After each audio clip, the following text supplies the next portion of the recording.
Mes doigts arthritiques tremblaient légèrement alors que je pliais la dernière blouse en coton et que je la plaçais dans la valise ouverte sur mon lit. J'avais vécu dans cette maison pendant 76 ans.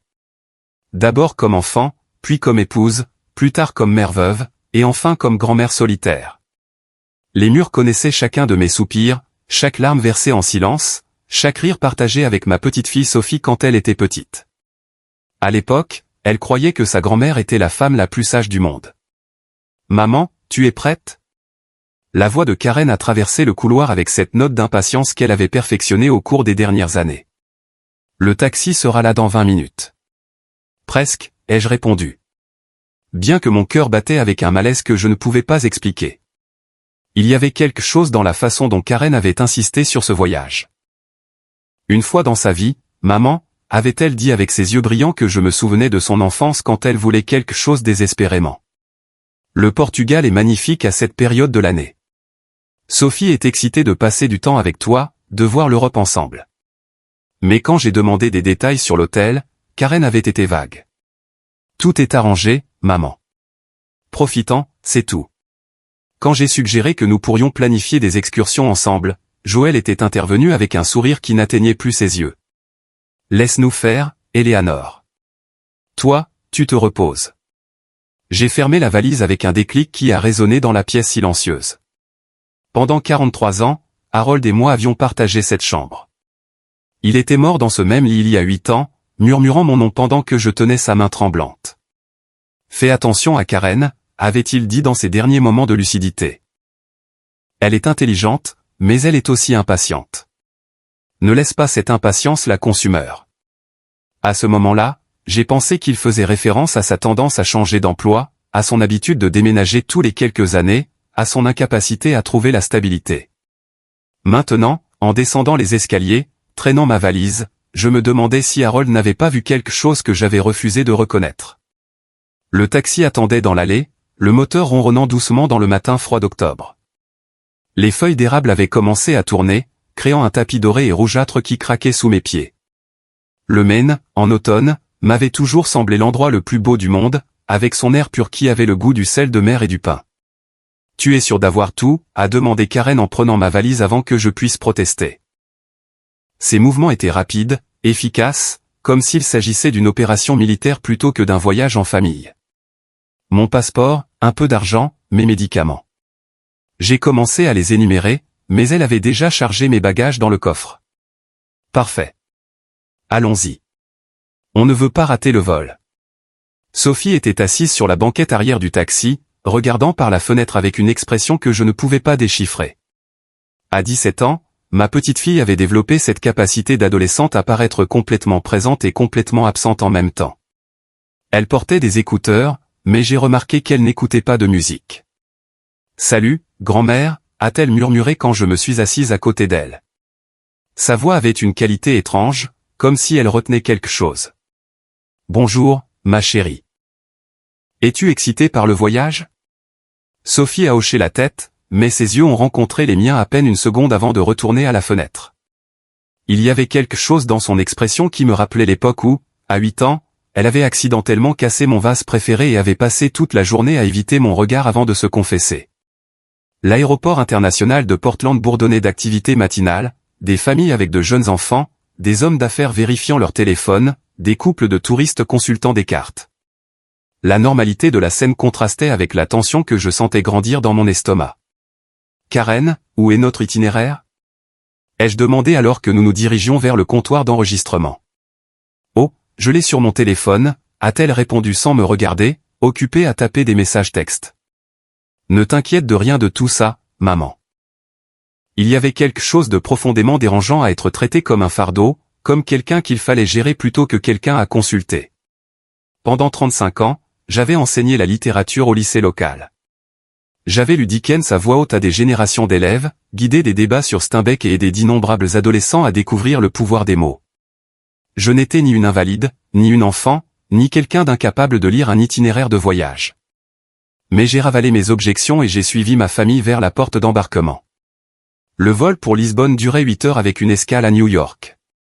Pendant la première étape, j'ai essayé de parler à Sophie de l'université, de ses projets pour l'année prochaine, de tout ce qui pourrait combler la distance qui semblait grandir entre nous. Mais ses réponses étaient monosyllabiques. Et après un moment, j'ai arrêté d'essayer. Karen et Joël étaient assis 3 rangées plus loin, la tête penchée sur un iPad, examinant quelque chose qui leur arrachait des sourires occasionnels. En me levant pour aller aux toilettes, j'ai aperçu brièvement l'écran, des photos de maisons, grandes, élégantes, avec des jardins parfaitement entretenus. Vous envisagez de déménager, ai-je demandé en revenant. On regarde juste, a répondu rapidement Joël en fermant l'iPad. Tu sais ce que c'est, on rêve toujours. Mais j'en avais assez vu. Ce n'étaient pas des photos de rêve. C'étaient des annonces immobilières, des maisons avec des prix, des spécifications, des détails de financement, et elles étaient toutes dans le Maine. Pendant l'escale à New York, alors que Karen et Joël se disputaient à voix basse près de la porte, Sophie s'est approchée de moi. « Grand-mère » a-t-elle dit, sa voix à peine audible au-dessus du bruit de l'aéroport. « Tu es d'accord avec tout ça ?»« Avec quoi, ma chérie ?» Sa bouche s'est ouverte comme si elle allait dire quelque chose, mais Karen est apparue à côté de nous. « Sophie, viens ici. Ton père veut te montrer quelque chose sur la carte. » La conversation a été coupée et Sophie s'est éloignée avec une expression de frustration que je n'avais jamais vue auparavant. Quelque chose se passait. Quelque chose que tout le monde savait, sauf moi. Le sentiment d'exclusion était si familier qu'il faisait mal. Cela me rappelait les dernières années de mon mariage, lorsqu'Harold a commencé à prendre des décisions sur nos finances sans me consulter, en supposant que je ne pouvais pas ou ne voudrais pas comprendre. Mais Harold avait essayé de me protéger. Ceci semblait différent. Le vol pour Lisbonne a été un flou de sommeil interrompu et de nourriture d'avion. Je me suis réveillé plusieurs fois pour trouver Karen en train de me regarder avec une expression que je ne pouvais pas interpréter. Ce n'était pas exactement de la culpabilité, mais ce n'était pas de l'affection non plus. C'était le regard que l'on porterait à un problème qui serait bientôt résolu. Nous avons atterri à Lisbonne par un matin gris et humide. L'aéroport Umberto Delgado était moderne et efficace. Mais je me sentais désorienté après le long vol. Mes jambes étaient raides. Mon dos me faisait mal, et j'avais ce sentiment de vide qui vient du fait d'être éveillé à 3 heures du matin, selon votre horloge biologique. Le bus touristique nous prendra ici, a dit Karen en montrant la sortie. On doit juste attendre quelques minutes. Bus touristique, ai-je demandé. Je pensais qu'on avait réservé un taxi. C'est plus authentique comme ça, est intervenu Joël. Tu rencontreras d'autres voyageurs. Ce sera amusant. Mais lorsque le véhicule est arrivé, ce n'était pas un bus touristique brillant et confortable. C'était une camionnette blanche délavée avec des sièges en vinyle craquelés et des fenêtres qui semblaient n'avoir pas été nettoyées depuis des mois. Le chauffeur, un homme plus âgé avec une barbe grise hirsute, nous a à peine salué d'un grognement. « Tu es sûr que c'est notre transport ?» ai-je demandé, mais Karen était déjà en train de charger les bagages. « Maman, fais-nous confiance. On a tout sous contrôle. » Le trajet depuis l'aéroport n'a suivi aucune des routes touristiques que j'avais recherchées avant le voyage. Au lieu de nous diriger vers le centre historique de Lisbonne avec ses célèbres tramways jaunes et ses bâtiments aux tuiles colorées, nous avons conduit dans la banlieue de la ville. Les bâtiments sont devenus plus clairsemés, plus délabrés. Les panneaux étaient en portugais, mais même sans comprendre la langue, je pouvais voir que nous n'étions pas dans une zone touristique. Où allons-nous exactement, ai-je demandé en essayant de garder ma voix calme. C'est une étape, a dit Karen. On doit récupérer quelque chose avant d'aller à l'hôtel. Sophie était assise à côté de moi, son corps tendu comme un fil. Ses mains étaient serrées en poing sur ses genoux. Et quand j'ai essayé de prendre l'une d'elles, elle s'est rapidement retirée. Sophie, qu'est-ce qui ne va pas? Rien, grand-mère. Juste. J'ai le décalage horaire. Mais ses yeux étaient pleins de larmes non versées. Et quand j'ai regardé vers l'avant, j'ai vu Karen la regarder à travers le rétroviseur avec une expression d'avertissement. La camionnette s'est arrêtée devant un bâtiment bas et carré entouré d'une clôture en fer rouillé. Il n'y avait aucun panneau en anglais, seulement des mots en portugais que je ne pouvais pas lire. Mais l'architecture était sans équivoque. De petites fenêtres hautes, de larges portes doubles, des rampes pour fauteuils roulants. C'était une institution, un lieu pour les personnes qui avaient besoin de soins, un lieu pour les personnes âgées. J'ai besoin d'aller aux toilettes, a annoncé soudainement Karen. Juste une minute. Joël est sorti avec elle, portant quelque chose qui ressemblait à une enveloppe manille. Sophie est restée dans la camionnette avec moi, mais elle ne m'a pas regardé. Sophie, ai-je dit, ma voix maintenant ferme avec l'autorité que j'avais développée au cours de décennies d'enseignement. Je veux que tu me dises ce qui se passe en ce moment. Ses épaules ont commencé à trembler et finalement, elle s'est tournée vers moi. Des larmes coulaient sur ses joues. Grand-mère, j'ai essayé de les arrêter. J'ai essayé de leur dire que c'était horrible. Mais... Arrêter quoi, ma chérie? Maman dit qu'ils ne peuvent plus s'occuper de toi. Elle dit que la maison est trop grande, que tu dois être dans un endroit où il y a des infirmières. Le monde s'est arrêté. Les bruits de la circulation lointaine, le murmure des conversations en portugais depuis le bâtiment, le bourdonnement du moteur de la camionnette. Tout s'est estompé dans un silence absolu. Ils vont me laisser ici. Sophie a hoché la tête, sanglotant ouvertement maintenant. Ils ont dit que c'était pour ton bien. Ils ont dit que tu avais été confuse dernièrement, que tu étais tombée et que tu ne l'avais dit à personne. Que? Sophie, regarde-moi. Elle a levé ses yeux larmoyants vers les miens. Ai-je été confuse? Suis-je tombée? Ai-je donné la moindre indication que je ne peux pas prendre soin de moi? Non, grand-mère. Tu n'as rien fait de tout ça.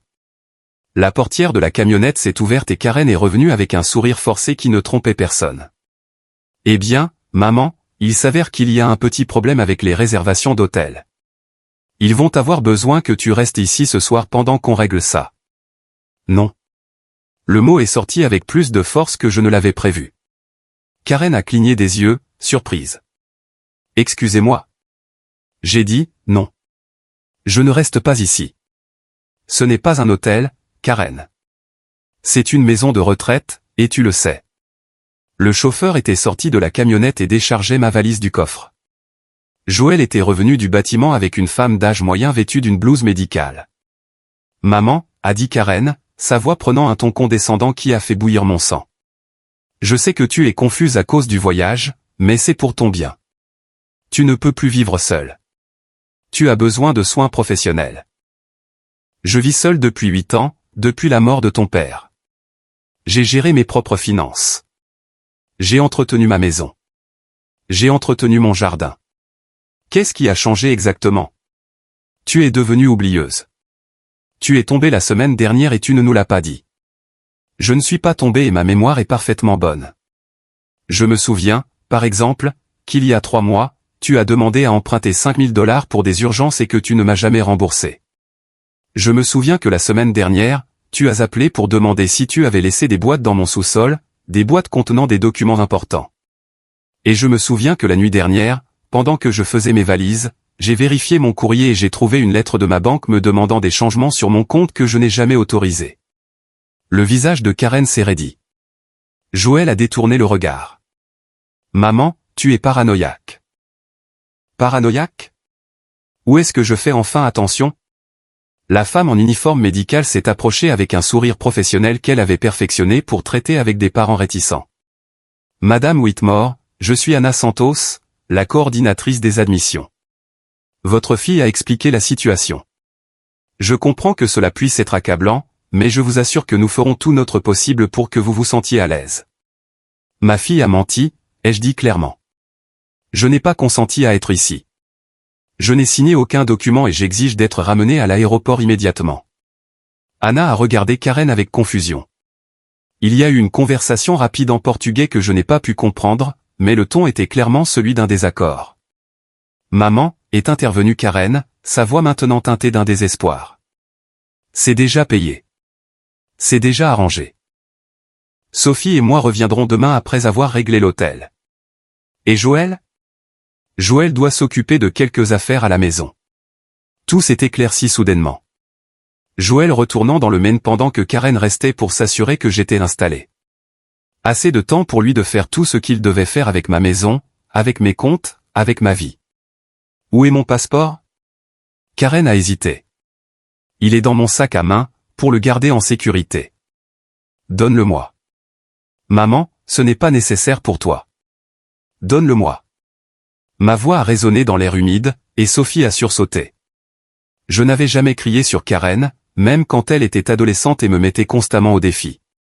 Mais il y avait quelque chose de libérateur à enfin laisser sortir la fureur qui s'était accumulée depuis des mois. Je ne peux pas faire ça, maman. Pas dans ton état actuel. Mon état actuel? Tu veux dire complètement lucide et furieuse d'être trahie par ma propre fille? Anna a dit autre chose en portugais, et Karen a répondu rapidement. J'ai attrapé les mots, confuse, et, médecin, mais Anna n'avait pas l'air convaincue. Parlez-vous anglais? Ai-je demandé directement à Anna. Un peu, a-t-elle répondu, regardant nerveusement entre Karen et moi. Cette femme n'est pas ma tutrice légale. Elle n'a été déclarée ma tutrice par aucun tribunal. Je n'ai pas de démence. Je n'ai pas d'Alzheimer. Et je n'ai pas consenti à être ici. Comprenez-vous? Anna a hoché lentement la tête et j'ai pu voir qu'elle reconsidérait la situation. Elle a des papiers, a dit Anna en anglais hésitant, en montrant Karen. Quel genre de papiers? Karen a sorti un dossier de son sac à main et a tendu plusieurs documents à Anna. De là où je me tenais, je pouvais voir mon nom et ma signature sur au moins l'un d'entre eux, mais la distance était trop grande pour lire les détails. Puis-je voir ces documents? Ce n'est pas nécessaire, maman. Ce ne sont que des formulaires médicaux standards. Mais Anna m'a tendu les papiers, ignorant le regard furieux de Karen. Mes mains tremblaient légèrement en lisant, non pas de nervosité, mais d'une rage qui grandissait à chaque ligne. C'était une lettre soi-disant écrite par moi, expliquant mon désir de rester au Portugal pour recevoir des soins médicaux spécialisés.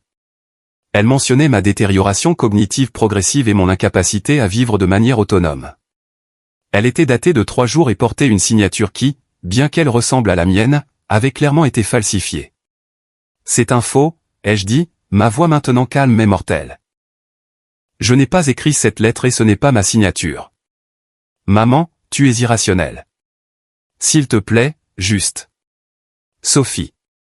Ma petite fille a levé la tête, les yeux rouges et enflés. M'as-tu déjà vu écrire mon nom de cette façon?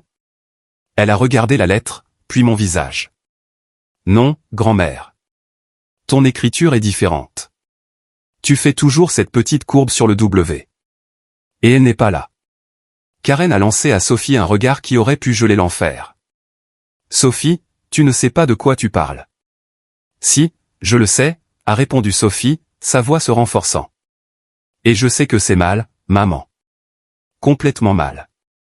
Anna regardait les documents avec une perplexité croissante.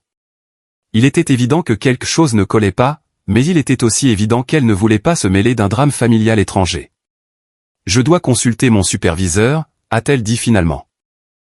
Il n'y a pas de temps pour ça, a interrompu Karen. On doit aller à l'aéroport. Le vol part dans 3 heures. Quel vol, ai-je demandé. Je pensais que tu allais rester pour régler l'hôtel. Karen a réalisé son erreur une seconde trop tard. Moi? Il y a un changement de plan. Bien sûr qu'il y en a. Le plan était de m'abandonner ici et de retourner dans le Maine pour piller ma maison. N'est-ce pas? Ce n'est pas vrai. Alors appelle Joël tout de suite. Appelle-le et mets-le sur haut-parleur pour qu'on puisse tous entendre exactement où il est. Karen a sorti son téléphone, mais ses doigts ont hésité sur l'écran. Il ne répond pas. Il doit être dans l'avion. Dans quel avion, Karen? L'avion qu'il était censé prendre demain ou l'avion qu'il a pris hier soir parce qu'il n'a jamais eu l'intention de rester au Portugal? Le silence qui a suivi était assourdissant. Sophie s'était levée et regardait sa mère comme si elle la voyait pour la première fois. Anna avait reculé de quelques pas, voulant clairement être n'importe où sauf au milieu de cette confrontation familiale. Bien, a dit finalement Karen, son masque de sollicitude filiale tombant complètement. Tu veux la vérité. On ne peut pas continuer à s'occuper de toi. La maison est trop grande pour toi seul, et on doit la vendre. Les prix sont élevés maintenant, et si on attend? Si j'attends, je pourrais mourir, et tu hériterais de tout de toute façon. Mais tu es trop impatiente pour ça, n'est-ce pas? Ne dis pas ça. Pourquoi pas? C'est la vérité. Et la vérité, c'est que tu as plus besoin de ma maison que tu n'as besoin de moi. Karen a ouvert la bouche pour protester, mais l'a refermée en réalisant qu'il n'y avait rien qu'elle puisse dire qui n'empirerait pas les choses. Anna, ai-je dit en me tournant vers la coordinatrice, j'ai besoin d'utiliser un téléphone pour appeler l'ambassade américaine. Je suis désolé, madame, mais... C'est mon droit en tant que citoyenne américaine, ai-je interrompu. Je suis détenue contre ma volonté par quelqu'un qui n'a aucune autorité légale sur moi. C'est un enlèvement. Indépendamment des relations familiales impliquées. Anna a regardé Karen, qui ne ressemblait plus à la femme confiante qui était descendue de l'avion. Au lieu de cela, elle avait l'air petite et désespérée, comme une enfant dont le plan avait été découvert. « Maman, s'il te plaît, donne-moi juste une chance de tout expliquer. On peut en parler comme des adultes. » Comme des adultes? Tu veux dire comme l'adulte qui a falsifié ma signature? Ou comme l'adulte qui a prévu d'abandonner sa mère de 76 ans dans un pays étranger sans son consentement, sans mon passeport, sans mon téléphone, sans moyen de contacter quiconque me connaît? Karen n'avait pas de réponse à cela, car il n'y avait pas de réponse. Ce qu'elle avait prévu était exactement ce que j'avais dit. Un abandon pur et simple déguisé en sollicitude filiale. Anna avait parlé doucement dans sa radio. Après quelques minutes, elle s'est approchée de nous. Mon superviseur dit que nous ne pouvons pas traiter l'admission sans le consentement clair du patient, a-t-elle dit dans son anglais prudent. Surtout quand il y a des litiges sur les documents. Karen a pâli. Mais c'est déjà payé. C'est déjà arrangé. Je suis désolé. Nous ne pouvons pas, il y a eu un moment de silence absolu. Puis Sophie s'est approchée de moi et m'a pris le bras. Grand-mère, veux-tu que je te ramène à l'aéroport? Karen s'est tournée vers sa fille avec incrédulité. Sophie, qu'est-ce que tu fais?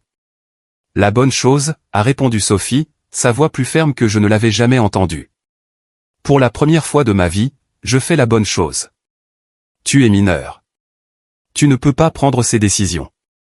J'ai 17 ans, maman. Assez vieille pour connaître la différence entre le bien et le mal, et ça, c'est mal. Karen a regardé autour d'elle désespérément, comme si elle cherchait une sortie qui n'existait pas. Finalement, ses yeux se sont posés sur moi. Maman, si tu fais ça, si tu appelles l'ambassade, si tu fais un scandale, il n'y aura pas de retour en arrière. Tu comprends ça? Je comprends parfaitement, ai-je répondu. La question est de savoir si tu comprends. Karen a soutenu mon regard pendant un long moment. Puis, sans un autre mot, elle s'est dirigée vers la camionnette et a dit quelque chose au chauffeur en espagnol de base. Le moteur a démarré. Karen, ai-je crié. Mon passeport. Mais la camionnette s'éloignait déjà, emmenant ma fille et laissant derrière elle un nuage de fumée d'échappement qui sentait les fins amères. Sophie et moi sommes restés debout dans le parking en gravier, regardant le véhicule disparaître sur la route sinueuse. L'air humide de Lisbonne me semblait lourd dans les poumons. Et pour la première fois depuis le début de ce cauchemar, je me suis permis de ressentir l'ampleur de ce qui s'était passé. J'étais seul dans un pays étranger. Pas de passeport, pas d'argent portugais, pas de téléphone, pas de moyen de contacter qui que ce soit chez moi. Ma propre fille m'avait abandonné, littéralement sur le bord de la route. Mais je n'étais pas complètement seul. Grand-mère. La voix de Sophie était petite et effrayée. Qu'est-ce qu'on va faire maintenant? J'ai passé mon bras autour de ses épaules et je l'ai serrée contre moi.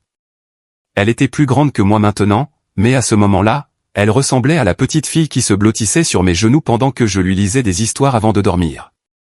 On va s'en sortir, ai-je dit, ma voix plus ferme que je ne le sentais. Ensemble. Anna avait observé toute la scène avec un mélange d'horreur et de compassion.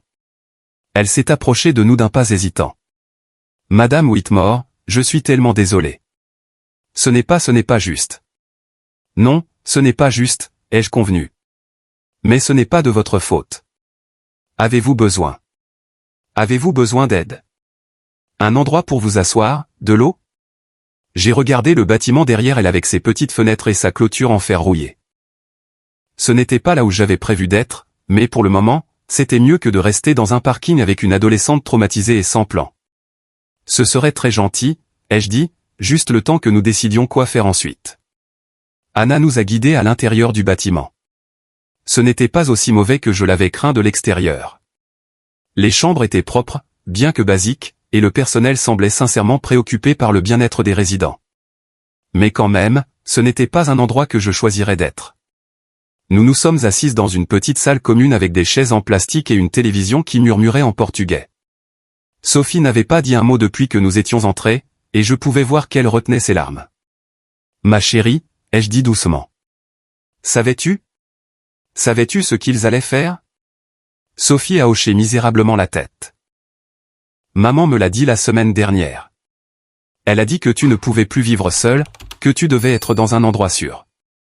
J'ai essayé de lui dire que tu allais bien, que tu pouvais parfaitement prendre soin de toi, mais elle a dit que j'étais trop jeune pour comprendre. Et ton père? Il a été d'accord dès le début. Il n'arrêtait pas de parler de la valeur de la maison maintenant. De la façon dont il pourrait payer mes frais de scolarité et acheter une plus grande maison si. Elle n'a pas terminé la phrase, mais elle n'en avait pas besoin.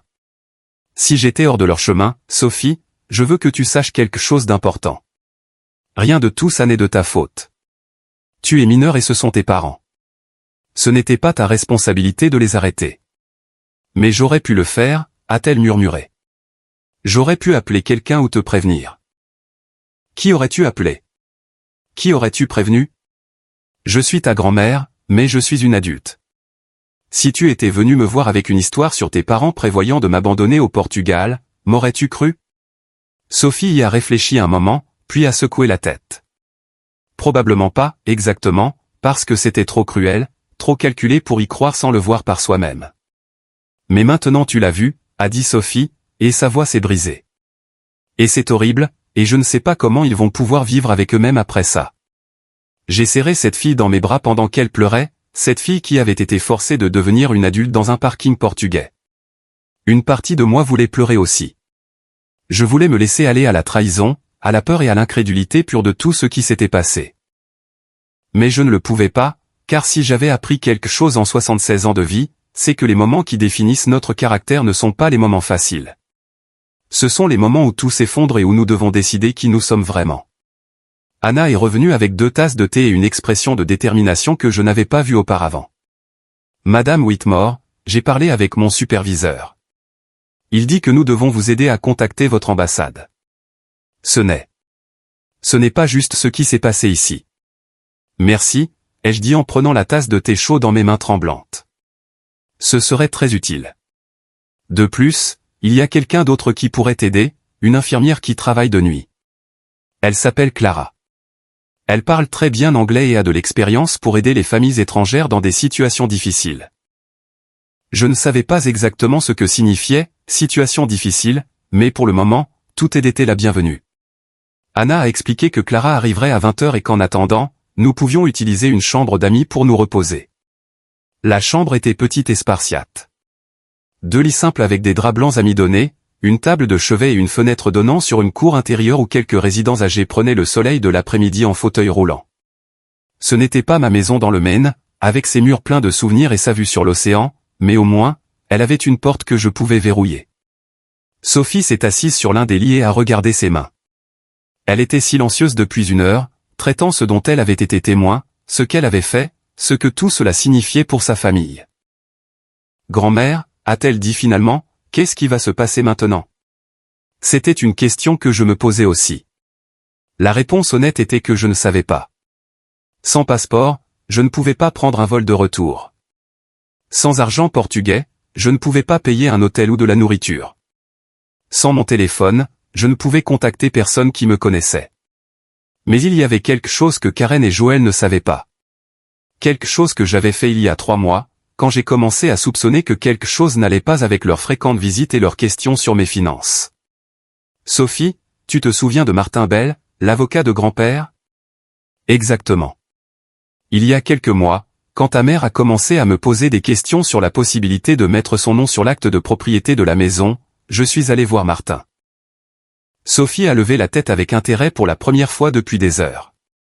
Il s'avère qu'Harold avait été plus sage que je ne le pensais. Avant de mourir, il avait établi quelque chose appelé une fiducie révocable. En gros, cela signifie que même si la maison est à mon nom, elle est protégée de certaines manipulations. Des manipulations? Si quelqu'un essayait de la vendre sans mon consentement direct ou s'il essayait de changer la propriété en utilisant des documents falsifiés, la fiducie s'activerait automatiquement. Sophie a froncé les sourcils, essayant de comprendre les implications. Cela signifie que maman et papa ne peuvent pas vendre la maison. Cela signifie qu'ils ne peuvent rien faire avec la maison sans ma signature physique, attestée par Martin Bell ou son partenaire, sur le sol américain. Pour la première fois depuis l'aéroport, Sophie a souri. Donc, même s'ils t'abandonnent ici, ils ne peuvent toucher ni à la maison, ni à mes économies, ni à rien d'autre. En fait, la fiducie comprend une clause précisant que toute tentative de fraude à mon encontre entraînerait la révocation immédiate de tout héritage futur. Grand-père Harold t'a vraiment protégé, n'est-ce pas? Votre grand-père avait vu assez de cas d'abus financiers envers les personnes âgées au cours de ses années en tant que comptable. Il m'a fait promettre que si jamais je soupçonnais que quelqu'un essayait de profiter de moi, même de la famille, je prendrais des mesures juridiques immédiates. Mais est-ce que ça inclut maman? La question flottait dans l'air entre nous. C'était une chose de comprendre intellectuellement que Karen avait fait quelque chose de terrible et une autre d'accepter que ma propre fille avait prévu de me voler. Surtout ta mère, ai-je dit doucement. Harold connaissait Karen mieux qu'elle ne le pensait. Il connaissait son impatience, sa tendance à ne voir que ce qu'elle voulait voir, sa capacité à justifier presque n'importe quoi si cela lui profitait. Sophie a hoché lentement la tête. Maman a toujours été comme ça. Même quand j'étais petite, j'ai remarqué comment elle pouvait se convaincre que tout ce qu'elle faisait était bien si elle obtenait ce qu'elle voulait. Mais tu n'étais pas comme ça, ma chérie. Ce que tu as fait aujourd'hui, rester avec moi au lieu de partir avec elle, c'était courageux. Je ne me sentais pas courageuse. Je me sentais terrifiée. C'est exactement la différence entre le courage et l'imprudence. Le courage, c'est de faire ce qui est juste quand on a peur. Quelqu'un a frappé doucement à la porte. Anna a passé la tête. Madame Whitmore, Clara est là. Voudriez-vous la rencontrer? Clara Ferré s'est avérée être une femme dans la cinquantaine, les cheveux gris attachés en un chignon lâche et des yeux bruns qui rayonnaient d'une chaleur sincère. Son anglais était excellent, avec seulement un léger accent portugais qui rendait ses paroles musicales. Anna m'a raconté votre situation, a dit Clara en s'asseyant sur la chaise près de la fenêtre. C'est terrible ce qui vous est arrivé. Absolument terrible. Avez-vous déjà vu ça, ai-je demandé. Clara a hoché tristement la tête. Plus que je ne voudrais l'admettre. Des familles qui amènent leurs aînés d'autres pays en promettant des vacances ou des traitements médicaux, puis les abandonnent ici. Généralement, c'est pour de l'argent. Parfois, c'est pour des raisons de commodité. Mais c'est toujours cruel. Que leur arrive-t-il habituellement? Ça dépend. S'ils ont de la famille qui les cherche, s'ils ont des ressources, s'ils parlent la langue, ils peuvent s'en sortir. Mais beaucoup se retrouvent piégés dans le système portugais, perdus entre la bureaucratie et la barrière de la langue. Mais je ne vais pas me laisser piéger, ai-je dit. Et quelque chose dans ma voix a fait que Clara m'a regardé plus attentivement. Non, je vois que vous n'allez pas le faire. Il y a quelque chose de différent chez vous. De la détermination, peut-être. De la force. 35 ans à enseigner la littérature à des adolescents vous apprennent à ne pas être facilement intimidés. Clara a souri. J'imagine. Alors, de quoi avez-vous besoin? J'ai besoin de contacter l'ambassade américaine. J'ai besoin de déclarer mon passeport comme volé, pas perdu. Et j'ai besoin d'envoyer un message à quelqu'un dans le Maine. À qui dans le Maine? À Martin Bell. C'est mon avocat et il a besoin de savoir ce qui s'est passé ici.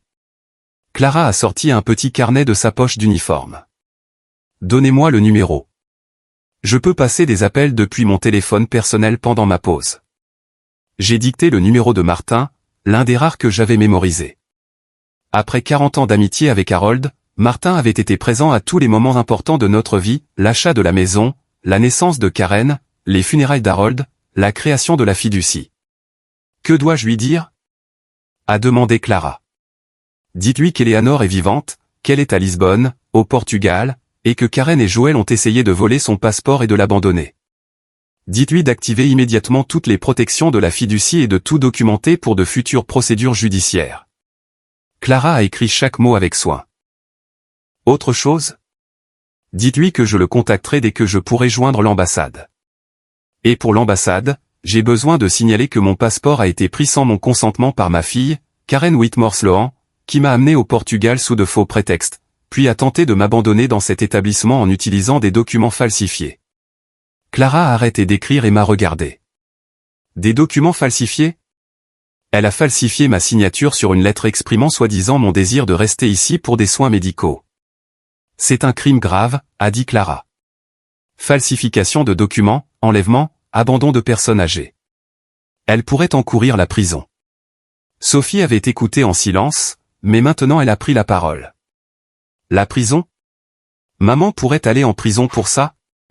C'est possible, a répondu doucement Clara. Les lois portugaises sont très strictes en matière d'abus envers les personnes âgées, surtout lorsqu'il s'agit de touristes étrangers. Sophie a pâli. Grand-mère, je ne veux pas que maman aille en prison. Je veux qu'elle comprenne ce qu'elle a fait de mal. J'ai pris les mains de Sophie dans les miennes. Ma chérie, ta mère sait déjà ce qu'elle a fait de mal. Elle le savait quand elle a falsifié ma signature. Elle le savait quand elle a pris mon passeport. Et elle le savait quand elle m'a laissé ici. La question n'est pas de savoir si elle comprend que c'était mal, mais si elle est prête à accepter les conséquences de ses actes. Mais elle est ma mère, et elle est ma fille, et cela rend tout cela beaucoup plus douloureux, mais cela ne le rend pas moins criminel. Clara avait fini d'écrire et a rangé son carnet. Je passerai ses appels pendant ma pause dans 1 heure. En attendant, avez-vous besoin de quelque chose? De la nourriture, des vêtements propres? J'ai réalisé que je portais les mêmes vêtements depuis mon départ du Maine ce matin-là. Il semblait impossible que tout cela se soit passé en une seule journée. Une douche serait merveilleuse, ai-je admis, et peut-être de la nourriture si possible. Bien sûr, Anna peut vous montrer où sont les douches, et je peux apporter de la nourriture de la cafétéria. Après le départ de Clara, Sophie et moi avons pris une douche à tour de rôle dans la petite salle de bain commune. L'eau chaude semblait un luxe après la journée que nous avions eue. En revenant dans la chambre, j'ai trouvé Sophie assise sur son lit, regardant son téléphone. « Des nouvelles de tes parents ?» ai-je demandé. « Maman m'a envoyé une 20aine de messages textes » a dit Sophie. « Elle veut savoir où je suis. Si je vais bien. Si j'ai fait entendre raison à grand-mère. » Que as-tu répondu? Rien. Je ne sais pas quoi dire. Que veux-tu dire? Sophie a regardé son téléphone, puis moi. Je veux lui dire qu'elle est une personne horrible et que ce qu'elle a fait est impardonnable. Mais je veux aussi qu'elle m'explique pourquoi elle pensait que c'était bien. Je veux comprendre comment la personne qui m'a appris la différence entre le bien et le mal a pu faire quelque chose de si manifestement mauvais. Peut-être que tu devrais lui dire exactement ça. Sophie m'a regardé avec surprise. Vraiment? Sophie, tu es assez grande pour avoir une conversation honnête avec ta mère sur la moralité et les conséquences. En fait, il semble que tu sois plus mature qu'elle en ce moment. Sophie a commencé à taper, ses pouces se déplaçant rapidement sur l'écran. Après quelques minutes, elle m'a montré le message. Maman, je suis avec grand-mère dans un endroit sûr. Ce que tu as fait aujourd'hui était horrible et impardonnable. Tu as falsifié des documents, volé son passeport et essayé d'abandonner ta propre mère dans un pays étranger. Je ne comprends pas comment tu as pu penser que c'était bien. Je ne répondrai plus à aucun message tant que tu ne seras pas prête à parler honnêtement de ce que tu as fait et pourquoi tu l'as fait. Sophie, qu'en penses-tu? A-t-elle demandé. Je pense que ton grand-père Harold serait très fier de toi. Sophie a envoyé le message et a éteint son téléphone. Je ne veux pas voir ce qu'elle répond. Pas encore. Clara est revenue 1 heure plus tard avec un plateau de nourriture, soupe de légumes, pain frais, fruits et plus de thé. Elle a également apporté des nouvelles.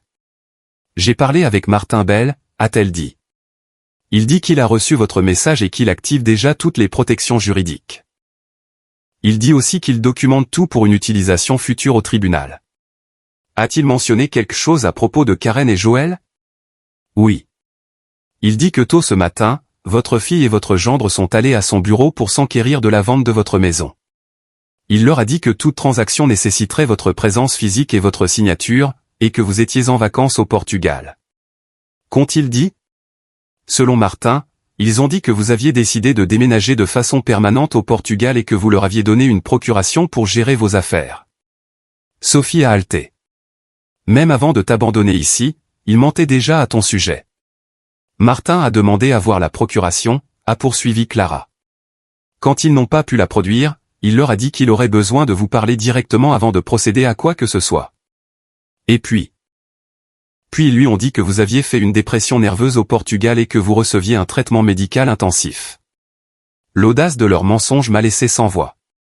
Non seulement ils avaient prévu de m'abandonner, mais ils avaient construit un récit complet pour expliquer mon absence. Martin dit que cela a immédiatement déclenché les protections contre la fraude dans votre fiducie, a poursuivi Clara. Toute tentative d'accès à vos comptes ou à vos biens est maintenant bloquée jusqu'à ce que vous soyez physiquement présente pour vérifier votre capacité mentale. Harold a vraiment pensé à tout, n'est-ce pas, ai-je marmonné. J'ai aussi contacté l'ambassade américaine, a dit Clara. Ils peuvent vous voir demain matin à 9 h. Vous devrez remplir des formulaires pour signaler que votre passeport a été volé et demander des documents de voyage d'urgence. Combien de temps cela prendra-t-il? Pour les documents d'urgence, généralement 1 ou 2 jours. Pour un vol de retour, cela dépend de la disponibilité, mais probablement d'ici le week-end. Sophie a levé la tête. Le week-end? Ça veut dire qu'on sera ici encore 5 jours. Anna dit que vous pouvez rester dans cette chambre d'amis sans frais, a expliqué Clara. Le directeur est horrifié par ce qui s'est passé et veut aider de toutes les manières possibles. Il était étrange de penser qu'en moins de 24 heures, j'étais passé de ma propre maison dans le Maine à être coincé dans une maison de retraite portugaise. Mais au moins, maintenant, j'avais un plan, des alliés et la certitude que Karen et Joël n'avaient pas atteint leur but. Clara, ai-je dit, puis-je vous demander pourquoi vous faites tout ça pour nous? Vous ne nous connaissez pas et ce n'est pas votre responsabilité. Clara s'est assise sur la chaise près de la fenêtre et a regardé vers la cour où les lumières s'étaient allumées pour la soirée des résidents. Ma grand-mère a été abandonnée de la même manière quand j'avais 22 ans, a-t-elle dit doucement. Son fils, mon oncle, l'a amenée ici du Brésil, en disant qu'elle allait recevoir de meilleurs soins médicaux. En réalité, il voulait vendre sa maison à Sao Paulo et ne voulait pas s'occuper d'elle. Qu'est-il arrivé à elle? Elle est restée ici pendant 3 ans avant de mourir. Elle n'a jamais revu le Brésil. Elle n'a jamais revu sa famille. Elle n'a jamais compris pourquoi son fils l'avait abandonnée. Clara a essuyé une larme qui avait commencé à se former. J'ai promis que si j'avais un jour la chance d'aider quelqu'un dans une situation similaire, je le ferais. Votre situation m'a immédiatement rappelé ma grand-mère. Je suis tellement désolé, ai-je dit. Personne ne devrait avoir à traverser ça. Personne ne le devrait, mais ça arrive plus que les gens ne le pensent. Les personnes âgées deviennent invisibles dans notre société. On suppose qu'elles ne peuvent pas prendre soin d'elles-mêmes, qu'elles ne peuvent pas prendre leurs propres décisions, qu'elles sont des fardeaux au lieu de personnes avec des droits et de la dignité. Sophie avait écouté attentivement. C'est pourquoi ma mère pensait qu'elle pouvait s'en tirer, parce que les gens ne s'attendraient pas à ce que grand-mère puisse se défendre. Probablement, a répondu Clara. Votre mère a calculé que même si vous, Madame Whitmore, parveniez à contacter les autorités, vous seriez considérée comme une vieille femme confuse faisant des accusations contre sa famille aimante. Mais elle a sous-estimé votre détermination et votre préparation. Et elle a sous-estimé Sophie, ai-je ajouté en souriant à ma petite fille. Elle ne s'attendait pas à ce que vous choisissiez de rester avec moi. Sophie a rougi. Je ne pouvais pas partir avec elle. Je savais que c'était mal et je ne pouvais plus faire semblant de ne pas le savoir. Clara s'est levée pour partir. Demain, je vous emmènerai à l'ambassade. En attendant, essayez de vous reposer. La journée a été très longue pour vous deux. Après le départ de Clara, Sophie et moi nous sommes préparés pour la nuit.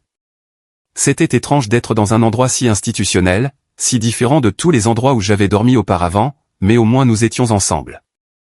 Au moins nous étions en sécurité. Et au moins, j'avais un plan. Grand-mère, a dit Sophie depuis le lit à côté du mien. As-tu peur? Un peu, ai-je admis, mais pas de l'avenir. J'ai plus peur de ce que cela signifie pour notre famille. Que veux-tu dire? Ta mère et moi ne pourrons peut-être jamais réparer notre relation après ça, et cela signifie que je ne pourrai peut-être pas faire partie de ta vie comme je le voudrais. Sophie est restée silencieuse pendant un long moment. Grand-mère, j'ai 17 ans. Dans moins d'1 an, je serai une adulte. Je pourrai choisir avec qui je veux avoir une relation et avec qui je ne le veux pas, et que choisiras-tu? Je choisirai d'être dans la vie des gens qui me traitent avec respect et honnêteté. Les gens qui font ce qui est juste, même quand c'est difficile. Je n'ai rien dit, mais j'ai souri dans le noir. Harold avait eu raison sur bien des choses, mais surtout sur celle-ci. Le caractère se révèle dans les moments de crise. Et le caractère de Sophie s'était révélé être quelque chose de beau et de fort. Grand-mère, qu'est-ce que tu vas faire quand tu rentreras à la maison? C'était une question que j'avais évité de me poser. La maison me semblerait différente maintenant, sachant ce que Karen avait prévu d'en faire. Chaque pièce contiendrait le fantôme de sa trahison. Je ne sais pas encore, ai-je dit honnêtement. Mais je sais que je ne laisserai pas la peur ou la trahison dicter comment je vivrai le reste de ma vie. Est-ce que ça veut dire que tu vas les poursuivre en justice? Ça veut dire que je vais faire tout ce qui est nécessaire pour me protéger et pour m'assurer que personne d'autre n'ait à traverser ça. Sophie est restée silencieuse pendant quelques minutes et j'ai cru qu'elle s'était endormie. Mais ensuite, elle a parlé une dernière fois, sa voix petite dans le noir. Grand-mère, est-ce que tu me détesteras si je ne peux pas pardonner à maman pour ça? Sophie, ma chérie, le pardon n'est pas quelque chose que l'on peut forcer. C'est quelque chose qui vient quand ça vient, si ça vient du tout, et il n'y a pas de bon calendrier pour ça. Lui pardonneras-tu? Je ne sais pas, ai-je dit, et c'était la vérité. Demande-moi dans un an. Nous sommes restés éveillés un peu plus longtemps, écoutant les bruits nocturnes des résidents. Des pas légers dans le couloir, des conversations murmurées en portugais, la sonnerie occasionnelle d'une alarme médicale. Ce n'étaient pas les sons auxquels j'étais habitué, mais ils avaient cessé d'être menaçants. Demain, nous irions à l'ambassade. Demain, le processus de retour à la maison commencerait. Demain serait le premier jour d'une vie que je n'aurais jamais imaginé devoir vivre. Mais ce soir, j'étais en sécurité. Ce soir, j'avais ma petite fille à mes côtés et un plan pour demain. Ce soir, j'avais appris que même à 76 ans, j'avais encore la force de me battre pour moi-même. Et quand je me suis finalement endormi, c'était avec la certitude que la rivière continuerait de couler, indifférente à nos problèmes. Mais je savais que la paix de sa surface était une illusion, tout comme le calme que j'avais construit dans ma vie dans le Maine pouvait être brisé en un instant. La seule question était de savoir si je serais celle qui le briserait, ou si ce choix serait fait pour moi. L'aube portugaise est arrivée avec une douceur dorée qui a filtré à travers les petites fenêtres de notre chambre temporaire. Je me suis réveillé avant Sophie, comme je l'avais fait pendant des décennies de matins d'école. Mais cette fois, il n'y avait pas de café à faire ni de plans familiaux à coordonner, juste le poids silencieux de ce que je devais faire. Sophie dormait toujours, recroquevillée sous les draps blancs de l'hôpital avec une expression qui me rappelait quand elle avait 5 ans et qu'elle passait la nuit chez moi pendant les tempêtes d'hiver dans le Maine. Son téléphone reposait sur la table de chevet, et je pouvais voir l'écran s'allumer par intermittence avec des messages auxquels elle ne répondait pas. Je me suis habillé en silence et je suis allé à la fenêtre. La cour intérieure était vide à cette heure matinale, avec seulement quelques pigeons picorants entre les carreaux usés. Il était difficile de croire qu'il y a à peine 2 jours, j'étais dans mon propre jardin, vérifiant les derniers chrysanthèmes de l'automne et me demandant si j'aurais besoin d'aide pour les couvrir avant le premier gel. Maintenant, j'étais à des milliers de kilomètres, me préparant à mener une bataille que je n'aurais jamais imaginé devoir mener. Clara est apparue ponctuellement à 7h30, apportant du café portugais fort et des pâtisseries sucrées restantes du petit déjeuner des résidents. « Comment avez-vous dormi » a-t-elle demandé, bien que les cernes sous mes yeux lui aient probablement déjà donné la réponse. « Mieux que prévu » ai-je menti diplomatiquement. « Des nouvelles de l'ambassade. J'ai confirmé votre rendez-vous pour 9h. J'ai aussi apporté quelque chose qui pourrait être utile. » Clara a sorti un petit enregistreur numérique de son sac. Ma belle-sœur est journaliste. Elle m'a dit que lorsqu'il s'agit de cas de maltraitance familiale, en particulier de cas internationaux, il est important de tout documenter dès le début. Documenter sa version des événements, les détails de ce qui s'est passé, les mensonges qu'ils vous ont racontés. Tout cela pourrait être important si vous décidez d'engager des poursuites judiciaires plus tard. Sophie s'était réveillée et s'était assise sur le lit en se frottant les yeux. Des poursuites judiciaires, comme poursuivre maman et papa? Comme vous protéger contre de futures tentatives de manipulation ou de fraude, a corrigé doucement Clara. Et comme créer un dossier officiel de ce qui s'est passé ici. J'ai pris l'enregistreur dans mes mains.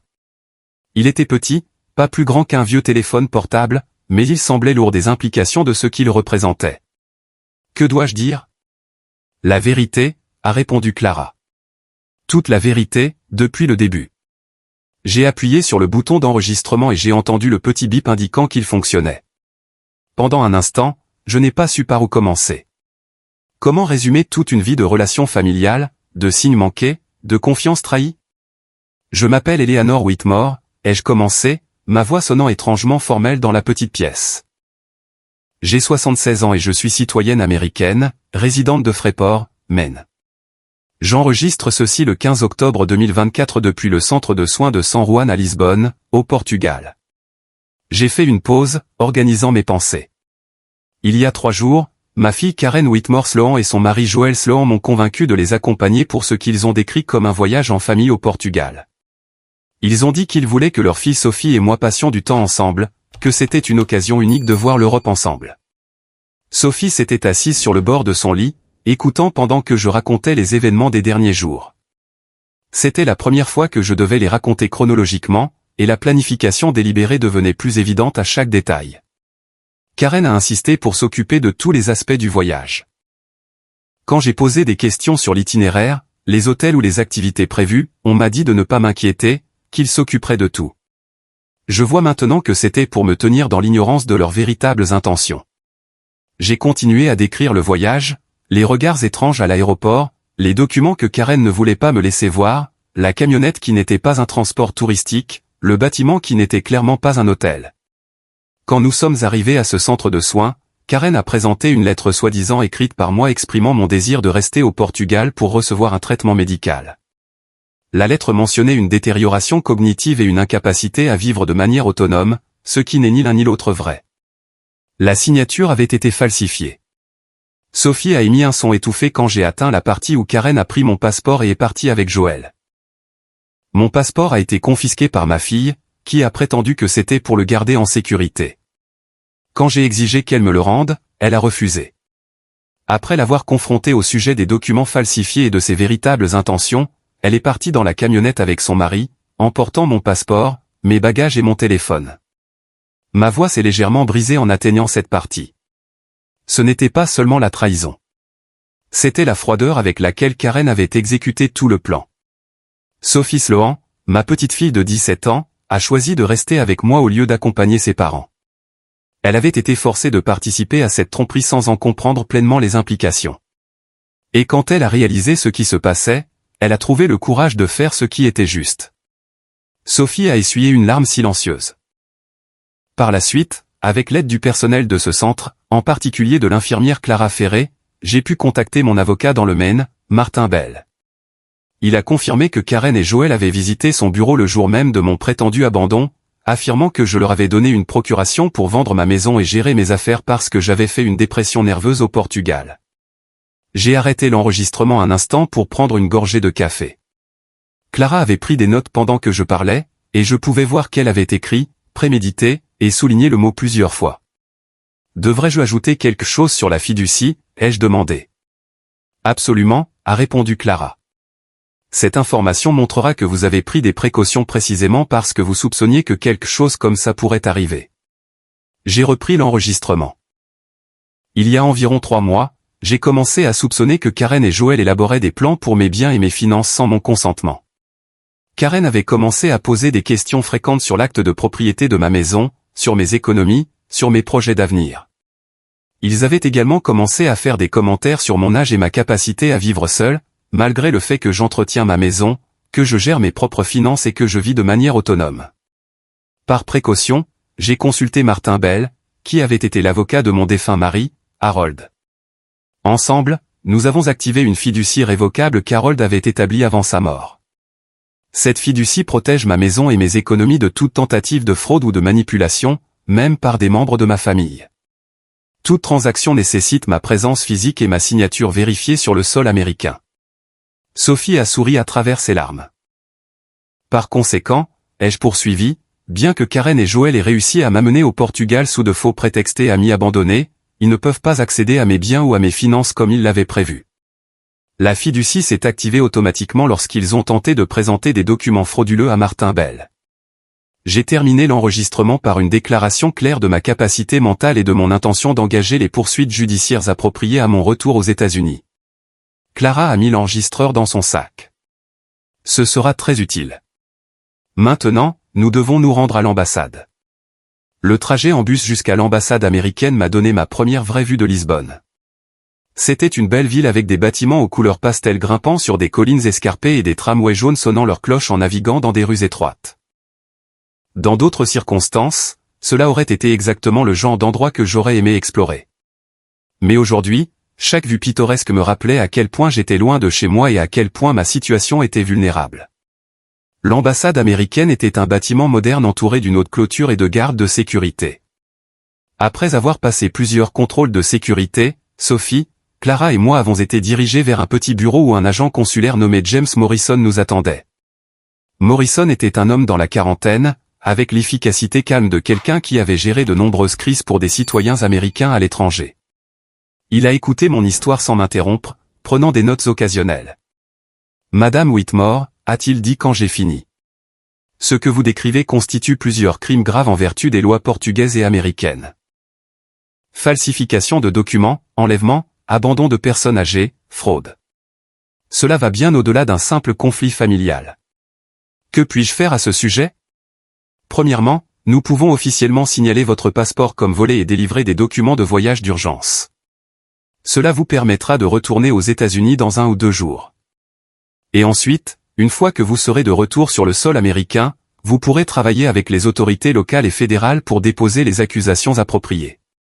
Vous pouvez également vous coordonner avec les autorités portugaises si vous décidez de demander l'extradition. Sophie s'est penchée en avant. L'extradition? Ça veut dire que mes parents pourraient être ramenés au Portugal pour y être jugés? C'est possible, a répondu Morrison.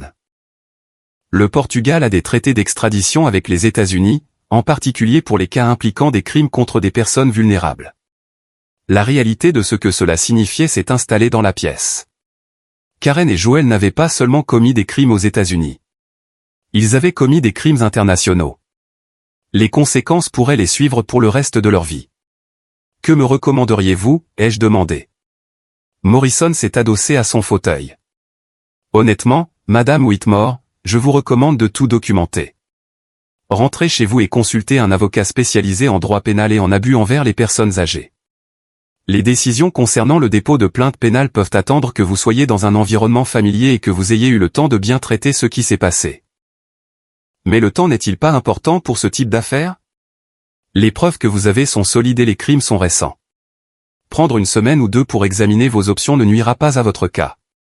En fait, cela pourrait le renforcer si vous décidez de procéder avec calme et délibération plutôt que d'agir sous le coup de l'émotion. Nous avons passé les 2 heures suivantes à remplir des formulaires, à faire des dépositions formelles et à coordonner les documents de voyage d'urgence.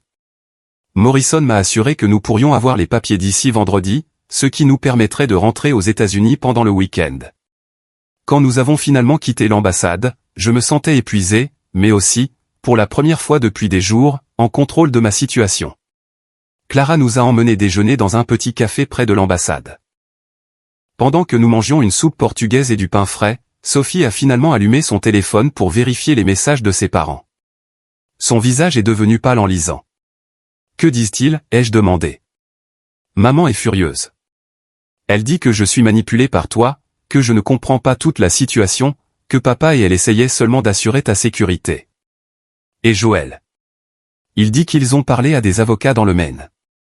Ils vont t'accuser d'eux. » Sophie a fait une pause, relisant le message. Point d'aliénation parentale et de manipulation d'une mineure. Clara a émis un son d'incrédulité. Après avoir abandonné une femme de 76 ans dans un pays étranger, ils vont l'accuser de manipulation. C'est une tactique de diversion, ai-je dit, surprise de la calme de ma voix. Ils essaient de contrôler le récit avant que la vérité ne devienne publique. Sophie avait l'air malade. Grand-mère, et si les gens les croient? Et s'ils parviennent à convaincre tout le monde que tu m'as manipulé pour que je reste avec toi? Alors nous confronterons ce mensonge avec la vérité. Nous avons de la documentation. Nous avons des témoignages. Nous avons des preuves matérielles. Et surtout, nous avons l'enregistrement que nous avons fait ce matin. Mais ce sont mes parents. Les gens s'attendront à ce que je sois de leur côté. Sophie, ma chérie, tu n'es d'aucun côté. Tu es du côté de la vérité et de la justice. Ce n'est pas une position partisane. C'est une position morale. Clara avait écouté notre conversation en mangeant, mais maintenant elle est intervenue. Sophie, puis-je suggérer quelque chose? Sophie a hoché la tête. Peut-être qu'il est temps que tu écrives ta propre version des événements. Non pas pour la publier ou l'utiliser légalement, mais pour toi-même, afin que tu puisses te souvenir exactement de ce qui s'est passé et de ce que tu as ressenti avant que d'autres personnes n'essaient de te convaincre que tu te souviens mal. Tu penses qu'ils essaieront de faire ça? J'en suis sûr, a répondu Clara. C'est ce que font les gens qui ont fait quelque chose d'impardonnable. Ils essaient de réécrire l'histoire pour être les victimes. Sophie a sorti son téléphone et a commencé à taper. Je l'ai regardé travailler, le front plissé de concentration, s'arrêtant de temps en temps pour essuyer une larme ou me poser une question sur un détail précis. « Grand-mère » a-t-elle dit après un moment, « qu'est-ce que tu vas faire quand tu rentreras à la maison? Vas-tu vraiment vivre seule dans cette grande maison après tout ça ?» C'était une question que j'évitais. La maison semblerait différente maintenant, entachée par la connaissance de ce que Karen avait prévu d'en faire. Chaque pièce aurait des échos de sa trahison. Je ne sais pas encore, ai-je dit honnêtement. Peut-être qu'il est temps de faire quelques changements. Quel genre de changement? Peut-être une maison plus petite plus près de l'océan. Peut-être un endroit où je peux recommencer sans autant de souvenirs compliqués. Clara a souri. Ma grand-mère disait que parfois les tragédies nous forcent à faire des changements que nous aurions dû faire des années auparavant. Votre grand-mère, celle qui a été abandonnée ici? Non, mon autre grand-mère, celle qui a vécu jusqu'à 98 ans et n'a jamais laissé personne la traiter comme si elle était invisible. J'aurais aimé rencontrer cette grand-mère. Je pense qu'on se serait très bien entendu. Clara a souri. Vous avez le même genre de force tranquille.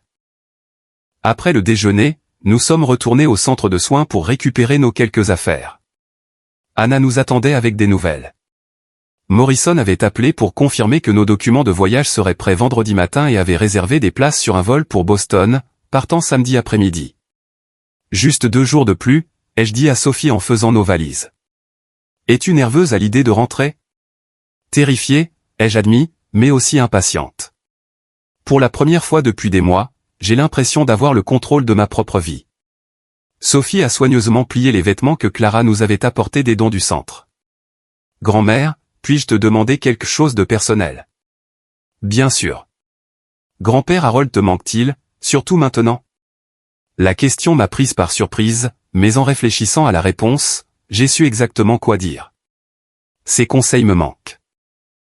Sa façon de voir à travers les mensonges des gens me manque. Mais ne plus avoir à dépendre de lui pour me protéger ne me manque pas. Harold m'a protégé pendant notre mariage, mais maintenant j'apprends à me protéger moi-même. Et il y a quelque chose de libérateur là-dedans, même au milieu de toute cette horreur. Sophie a hoché pensivement la tête. Je pense que c'est ce qui me fait peur en grandissant. Devoir apprendre à me protéger moi-même. Sophie, tu le fais déjà. Ce que tu as fait dans ce parking, choisir de rester avec moi au lieu de partir avec tes parents, c'était te protéger autant que me protéger. Comment tu t'es protégé de devenir quelqu'un qui pourrait vivre en ayant participé à quelque chose de si cruel? Tu t'es protégé de perdre ta propre boussole morale. Clara nous a rendu visite une dernière fois ce soir-là, apportant des pâtisseries maison que sa sœur avait faites, et un petit sac cadeau, une carte de Lisbonne pour Sophie, une petite tuile peinte à la main pour moi, et des copies de toute la documentation que nous avions remplie au cours des derniers jours. Pour quand vous rentrerez à la maison, a-t-elle expliqué. Vous allez avoir besoin de vous souvenir que cela s'est vraiment produit. Le traumatisme peut nous faire douter de nos propres souvenirs, surtout lorsque les personnes que nous aimons sont impliquées. Clara, ai-je dit, je ne sais pas comment vous remercier pour tout ce que vous avez fait. Prenez soin l'une de l'autre, a-t-elle répondu simplement. Et ne laissez personne vous convaincre que vous étiez moins forte que vous ne l'avez été cette semaine. Cette nuit-là, allongée dans mon lit, écoutant Sophie respirer doucement dans le lit à côté du mien, j'ai pensé au vol de retour qui nous attendait. Dans 48 heures, je serai de retour sur le sol américain, mais rien ne serait plus pareil. Karen et Joël avaient prévu que ce voyage soit la fin de mon indépendance. Au lieu de cela, il avait été le début de quelque chose de nouveau, une version de moi-même qui était plus forte, plus vigilante et complètement libérée des illusions sur la famille que j'avais entretenue pendant trop longtemps. La rivière de ma vie continuerait de couler, mais elle ne serait plus indifférente aux tempêtes qui pourraient survenir. Maintenant, je savais que j'avais la force de naviguer dans n'importe quel courant qui m'attendait. Le vol de retour à Boston ressemblait à la traversée non seulement d'un océan, mais de décennies de naïveté familiale. Alors que l'avion descendait au-dessus de la côte de la Nouvelle-Angleterre avec ses couleurs d'automne aussi familières qu'une berceuse, j'ai réalisé que je rentrais à la maison en tant que personne complètement différente de celle qui était partie 6 jours plus tôt. Sophie avait dormi pendant la majeure partie du vol, épuisée par le poids émotionnel des derniers jours. J'étais resté éveillé, regardant par la fenêtre et planifiant. Non pas une vengeance, exactement, mais une justice. Il y avait une différence cruciale entre les deux, une différence qu'Harold m'avait apprise des années auparavant, lorsqu'un élève avait plagié un essai entier puis avait menti à ce sujet. La vengeance est personnelle et émotionnelle, avait dit Harold. La justice est systématique et nécessaire. L'une vous consume, l'autre vous libère. Alors que l'avion se dirigeait vers la porte, j'ai allumé le téléphone que Clara m'avait prêté de l'ambassade. Immédiatement, des SMS et des appels manqués ont commencé à affluer. Martin Bell avait essayé de me contacter 6 fois. Il y avait aussi des messages de Karen, chacun plus désespéré que le précédent. « Maman, s'il te plaît, appelle-moi. On peut résoudre ça. » Sophie ne répond pas. Je m'inquiète. « S'il te plaît, dis-moi juste que tu vas bien. Je sais que tu es en colère, mais on doit parler en famille. » Martin Bell ne nous laisse pas entrer dans la maison. Il dit qu'il doit te parler d'abord. « S'il te plaît, arrange ça. » Le dernier message était arrivé ce matin-là. « Pourquoi rends-tu ça si difficile? On voulait juste ce qu'il y avait de mieux pour toi. » Sophie s'est réveillée lorsque l'avion s'est complètement arrêté. « On est à la maison ?» a-t-elle demandé en se frottant les yeux. « On est à Boston, presque à la maison. » Qu'est-ce qui se passe maintenant? C'était une question que je me posais aussi. Au Portugal, avec la distance et l'adrénaline, tout avait semblé clair. Mais maintenant, à seulement 2 heures de route de ma propre maison, les décisions que je devais prendre semblaient plus complexes. D'abord, on va voir Martin, ai-je dit. Ensuite, on verra. Martin Bell nous attendait à l'aéroport, tenant une pancarte avec nos noms comme si nous étions des dignitaires étrangers. À 72 ans, Martin avait bien vieilli, gardant la posture droite et le regard vif qui avait fait de lui l'un des avocats les plus respectés de la région. « Eleanor » a-t-il dit en me serrant dans ses bras avec une force que je n'attendais pas, mon Dieu, quand j'ai reçu cet appel du Portugal. Harold aurait été furieux. Harold aurait été préparé, ai-je répondu. Il s'avère qu'il l'était. Martin a souri sombrement. Oui, il l'était. Cette fiducie que nous avons établie a été plus utile que prévu. Karen et Joël ont essayé d'accéder à vos comptes 4 fois au cours des 6 derniers jours. Chaque tentative a été documentée et bloquée. Qu'ont-ils fait exactement? Ils ont essayé d'utiliser une procuration falsifiée à la banque. Ils ont essayé d'obtenir une évaluation de la maison pour la vendre. Ils ont contacté 3 agences immobilières différentes. Et hier, Joël a essayé les serrures de la maison. Sophie a halté. Changer les serrures alors qu'il savait que grand-mère était piégée au Portugal. Apparemment, il pensait avoir le temps avant votre retour, a expliqué Martin alors que nous marchions vers sa voiture. Il ne s'attendait pas à ce que vous puissiez résoudre votre situation si rapidement. Où sont-ils maintenant? Dans un hôtel à Portland. Je les ai chassés de la maison jeudi quand ils sont arrivés avec un camion de déménagement. L'audace de leurs actions m'a laissé sans voix. Non seulement ils avaient prévu de m'abandonner de façon permanente, mais ils avaient commencé à se partager le butin avant même que mon avion n'ait décollé de Lisbonne. Pendant les 2 heures de route jusqu'à Freeport, Martin m'a mis au courant de tous les événements juridiques de la semaine. Il avait documenté chaque tentative d'accès frauduleux. Il avait photographié le camion de déménagement et avait entamé la procédure pour obtenir une ordonnance de restriction temporaire. Eleanor, a-t-il dit alors que nous entrions dans les limites de la ville. Je dois vous demander directement. Voulez-vous porter plainte? La question a flotté dans l'air de la voiture pendant plusieurs minutes. Sophie regardait par la fenêtre les paysages familiers du Maine, mais je savais qu'elle écoutait chaque mot. Quel genre d'accusation? Falsification, fraude, tentative de vol, abandon criminel d'une personne âgée. On pourrait ajouter des accusations fédérales pour la composante internationale. On parle d'une peine de prison importante. Et si je ne porte pas plainte? Alors vous pouvez seulement engager des actions civiles. Procès en dommages et intérêts, ordonnance de restriction permanente, révocation de tout héritage futur. Moins dramatique, mais tout aussi efficace pour vous protéger. En arrivant à ma maison, je me suis arrêté un instant dans l'allée, la regardant simplement. Elle était exactement comme je l'avais laissée il y a une semaine, mais elle semblait différente, plus petite, peut-être. Ou peut-être que c'était moi qui étais devenue plus grande. Les fenêtres étaient sombres, mais je pouvais voir que quelqu'un y était passé récemment. La pelouse avait été tondue, et il y avait des boîtes empilées sur le porche qui n'étaient pas là avant. Que sont ces boîtes? Ai-je demandé. Martin avait l'air mal à l'aise. Certains de vos biens. Karen les a emballés avant que je puisse l'arrêter. Elle a dit que c'était des choses dont vous n'auriez plus besoin. J'ai monté les marches du porche et j'ai examiné les boîtes. Elles étaient étiquetées de l'écriture de Karen, vêtements divers de maman, vieux livres, photos de famille, porcelaine de grand-mère. Ce n'était pas seulement de l'emballage.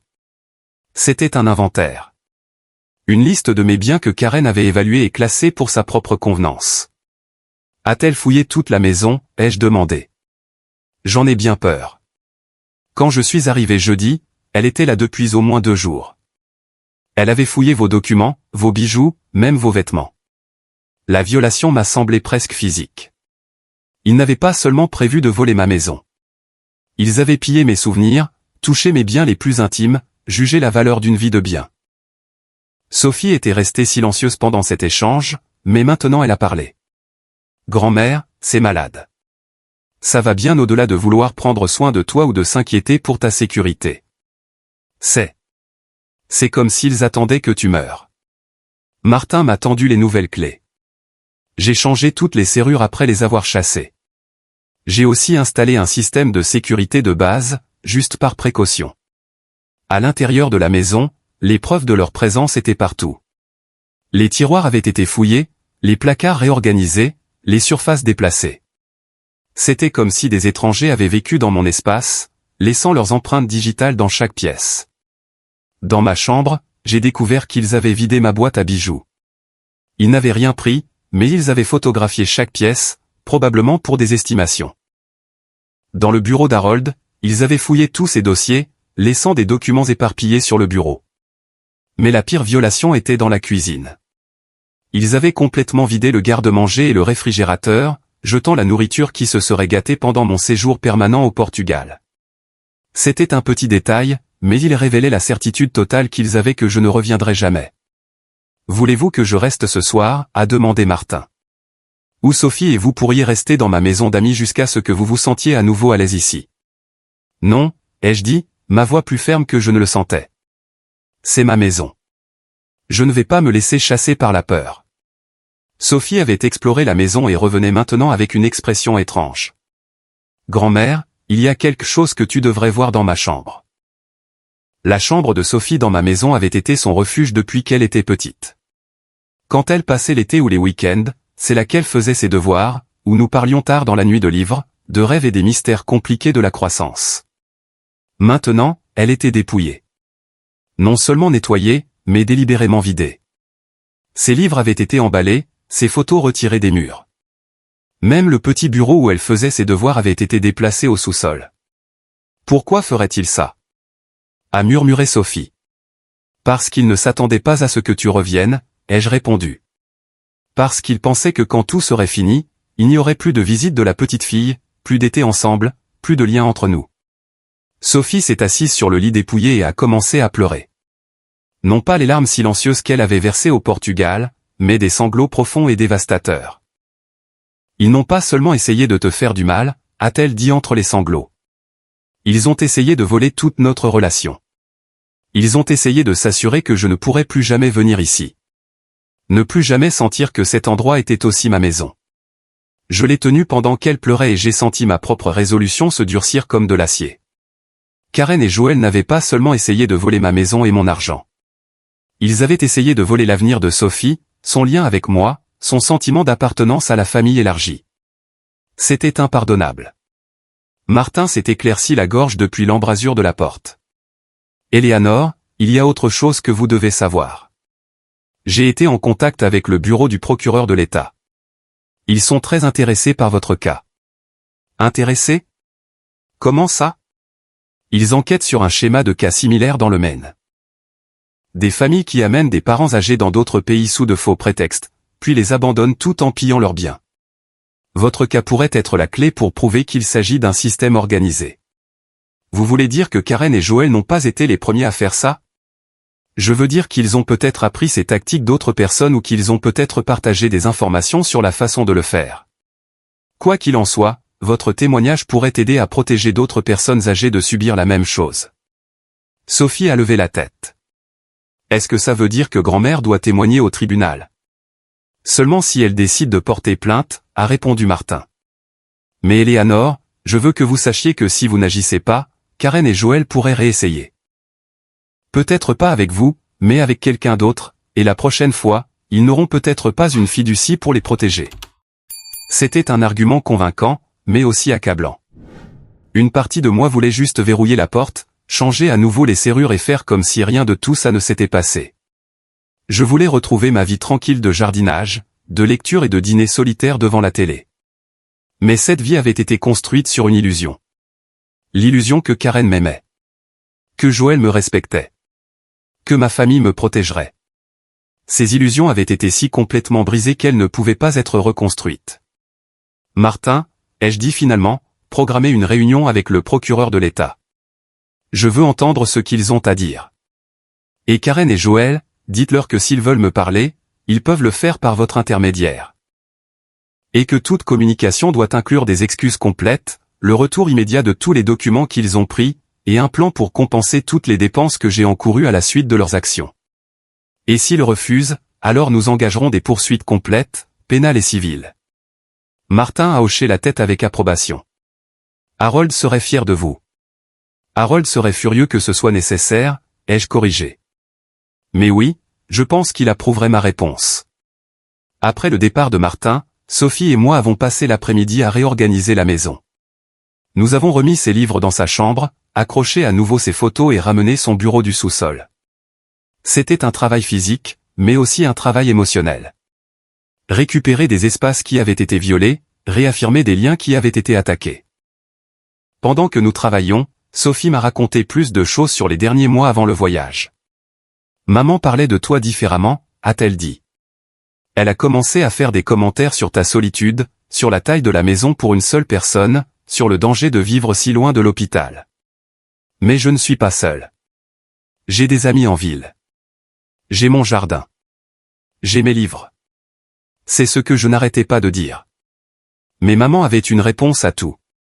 Elle a dit que tes amis étaient tous aussi vieux que toi, qu'ils ne pourraient pas t'aider en cas d'urgence. Elle a dit que le jardin était trop de travail pour quelqu'un de ton âge. Elle a dit que lire tout le temps était un signe d'isolement social.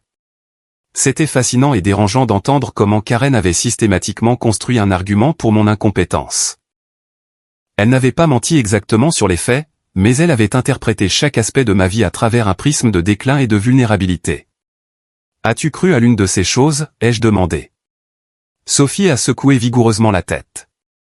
Jamais. Chaque fois que je venais ici, je pouvais voir que tu allais bien, que tu étais indépendante et heureuse et complètement capable. Mais maman n'arrêtait pas d'insister sur le fait que j'étais trop jeune pour voir les signes avant-coureurs. Quel genre de signes?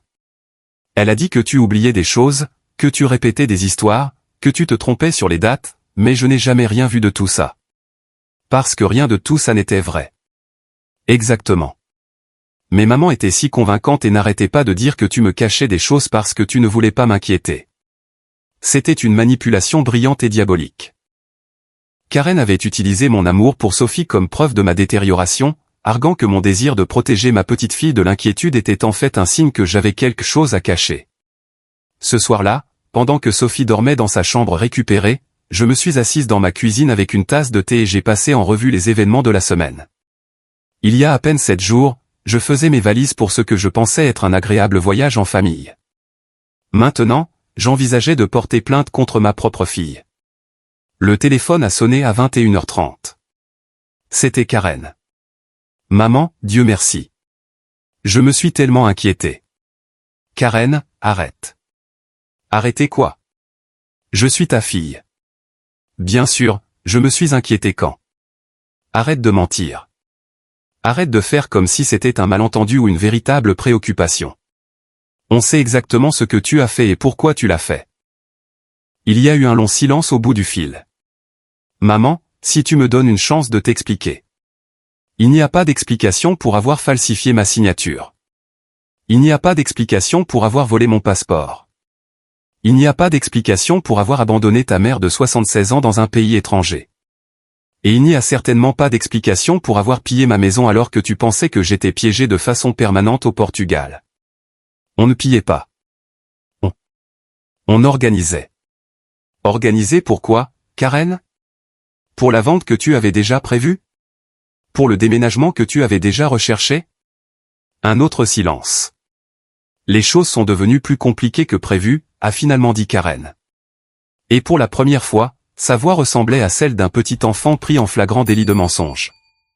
Non, Karen. Les choses se sont déroulées exactement comme tu l'avais prévu.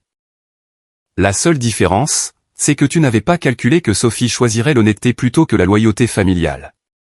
Et tu n'avais pas calculé qu'Harold m'aurait protégé même après sa mort. De quoi parles-tu? La fiducie, Karen. La fiducie qui protège tout ce que tu as essayé de voler. La respiration de Karen est devenue superficielle. Maman, on peut résoudre ça. En famille. On n'a pas besoin d'impliquer des avocats ou. J'ai déjà impliqué des avocats. J'envisage aussi d'impliquer des procureurs. Des procureurs? Tu parles de porter plainte contre ta propre fille? Je parle de porter plainte contre les personnes qui ont commis plusieurs crimes graves contre moi. Le fait que l'une de ces personnes soit ma fille rend cela plus douloureux, pas moins criminel. Karen a commencé à pleurer, mais je n'étais plus ému par ses larmes. Elle avait versé des larmes sincères au Portugal. C'étaient des larmes d'apitoiement et de panique. S'il te plaît, maman, donne-moi juste une chance de réparer ça. On peut tout rendre, on peut. Karen, à un moment quelconque de toute cette conversation, as-tu présenté des excuses? As-tu reconnu que ce que tu as fait était mal? As-tu montré le moindre remords pour les dommages que tu as causés? Elle n'a pas répondu. Parce que tout ce que tu as fait, c'est de trouver des excuses, de minimiser tes actions et de me demander de résoudre ça comme si c'était ma responsabilité de nettoyer le désordre que tu as créé. On voulait juste ce qu'il y avait de mieux pour toi. Non, Karen, tu voulais ce qu'il y avait de mieux pour toi et abandonner une vieille femme pour l'obtenir. J'ai raccroché et j'ai éteint mon téléphone. Demain, il y aurait d'autres appels, d'autres plaidoyers, d'autres tentatives de minimiser et de rationaliser. Mais ce soir, je voulais le silence. Je me suis assise dans ma cuisine, dans ma maison, entourée de décennies de souvenirs et d'une vie que j'avais construite avec soin. Karen et Joël avaient essayé de prendre tout ça. Ils avaient échoué. Mais plus important que leur échec, il y avait ma propre découverte. Que même à 76 ans, même après une vie à plaire aux autres et à maintenir la paix familiale, j'avais encore la force de me battre pour moi-même. La rivière continuerait de couler, mais maintenant je savais que j'avais le pouvoir de changer son cours. Les jours suivants se sont déroulés comme une tempête silencieuse. Karen et Joël avaient cessé d'appeler directement après ma conversation téléphonique avec Karen. Mais des messages sont arrivés par d'autres canaux, des amis communs inquiets, des voisins qui avaient entendu des rumeurs, même le pasteur de l'église méthodiste où j'avais emmené Karen enfant. Ils avaient tous la même histoire soigneusement élaborée. Eleanor était confuse par le stress du voyage, interprétait mal les intentions bienveillantes de sa famille, montrant peut-être des signes de déclin cognitif nécessitant une intervention aimante. C'était une campagne de désinformation brillamment orchestrée, et elle fonctionnait parce qu'elle jouait sur toutes les peurs que les gens avaient du vieillissement. Combien de fois avais-je entendu des histoires de personnes âgées devenant paranoïaques, accusant des parents aimants de comploter contre elles? Combien de fois avais-je moi-même pensé que de telles accusations étaient des symptômes de démence plutôt que des réponses rationnelles à de véritables abus? C'est diabolique, a dit Sophie en lisant un message texte d'une de ses amies dont la mère avait parlé à Karen. Ils utilisent les stéréotypes sur les personnes âgées comme une arme contre toi. Nous étions assises dans mon salon, organisant des documents pour ma réunion avec le procureur de l'État prévue pour cet après-midi. Martin avait insisté sur le fait que nous devions être complètement préparés avec des preuves matérielles pour chaque affirmation. Les gens veulent croire que les familles protègent leurs aînés, ai-je dit en triant les photos que Martin avait prises du camion de déménagement. Il est plus confortable de penser que je suis confuse que d'accepter qu'une fille puisse prévoir d'abandonner sa mère. Mais tu as des preuves, Sophie. Ma chérie, les preuves ne comptent que si les gens sont prêts à les voir. Et beaucoup de gens préféreraient ne pas voir quelque chose de si dérangeant. La sonnette a interrompu notre conversation. À travers la fenêtre du salon, j'ai vu une jeune femme d'une trentaine d'années avec un carnet à la main. Madame Whitmore, je suis Jennifer Torres du Portland Press Herald. Je me demandais si je pouvais vous poser quelques questions sur votre récente expérience au Portugal. Sophie m'a regardé avec alarme. La presse? Comment ont-ils su? Probablement Karen, ai-je dit. Une autre tactique. Contrôler le récit en allant d'abord aux médias. J'ai ouvert la porte mais j'ai gardé la chaîne de sécurité. Mademoiselle Torres, je n'ai aucun commentaire à faire pour le moment. Je comprends qu'il y a eu un malentendu familial. Votre fille est très inquiète pour vous. Elle voulait juste entendre votre version des faits. Avez-vous parlé à ma fille? Brièvement. Elle a exprimé sa préoccupation pour votre bien-être mental et a dit qu'elle explorait des options pour une tutelle protectrice.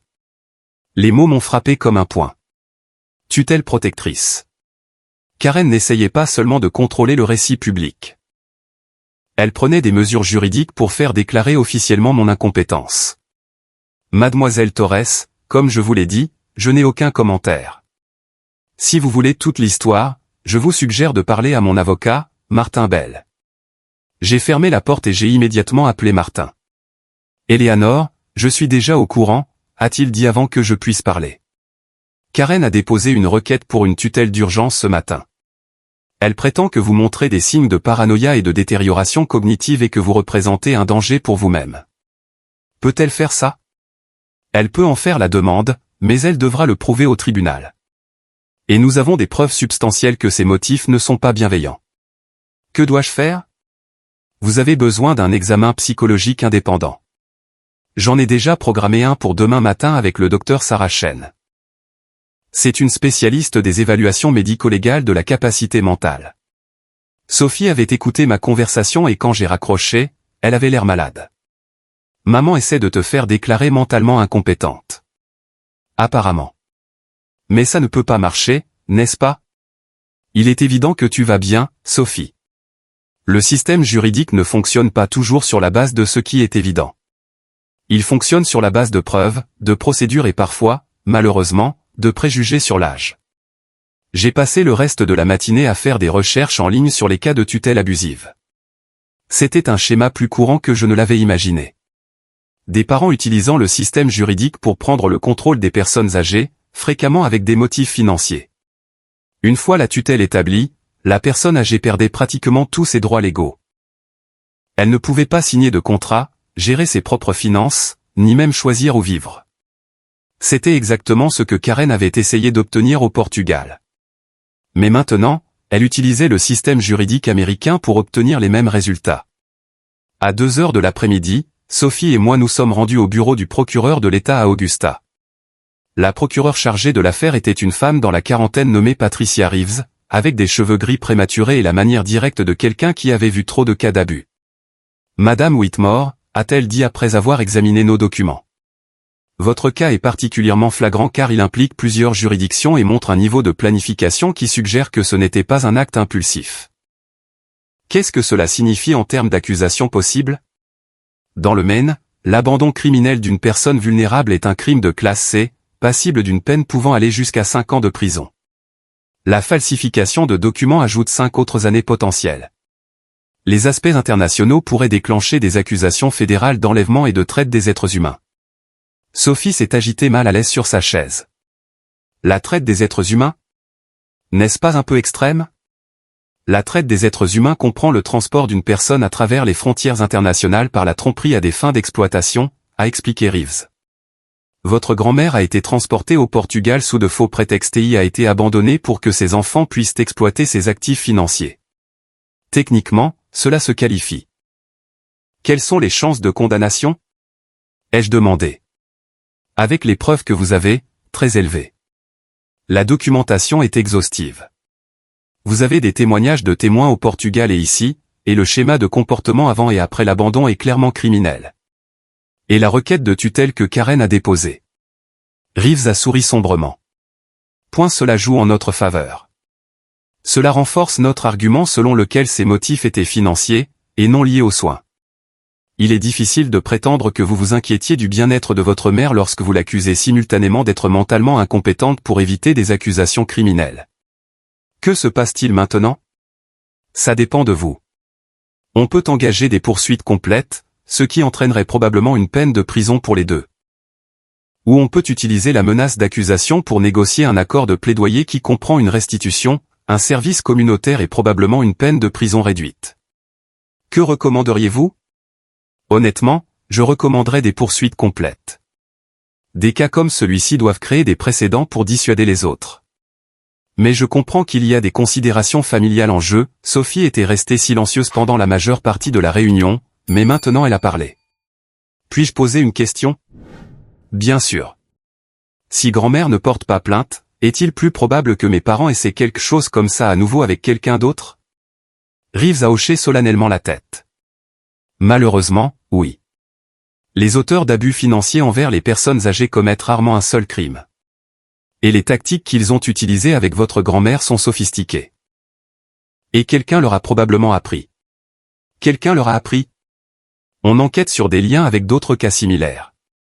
Votre cas pourrait faire partie d'un schéma plus large. Sophie m'a regardé droit dans les yeux.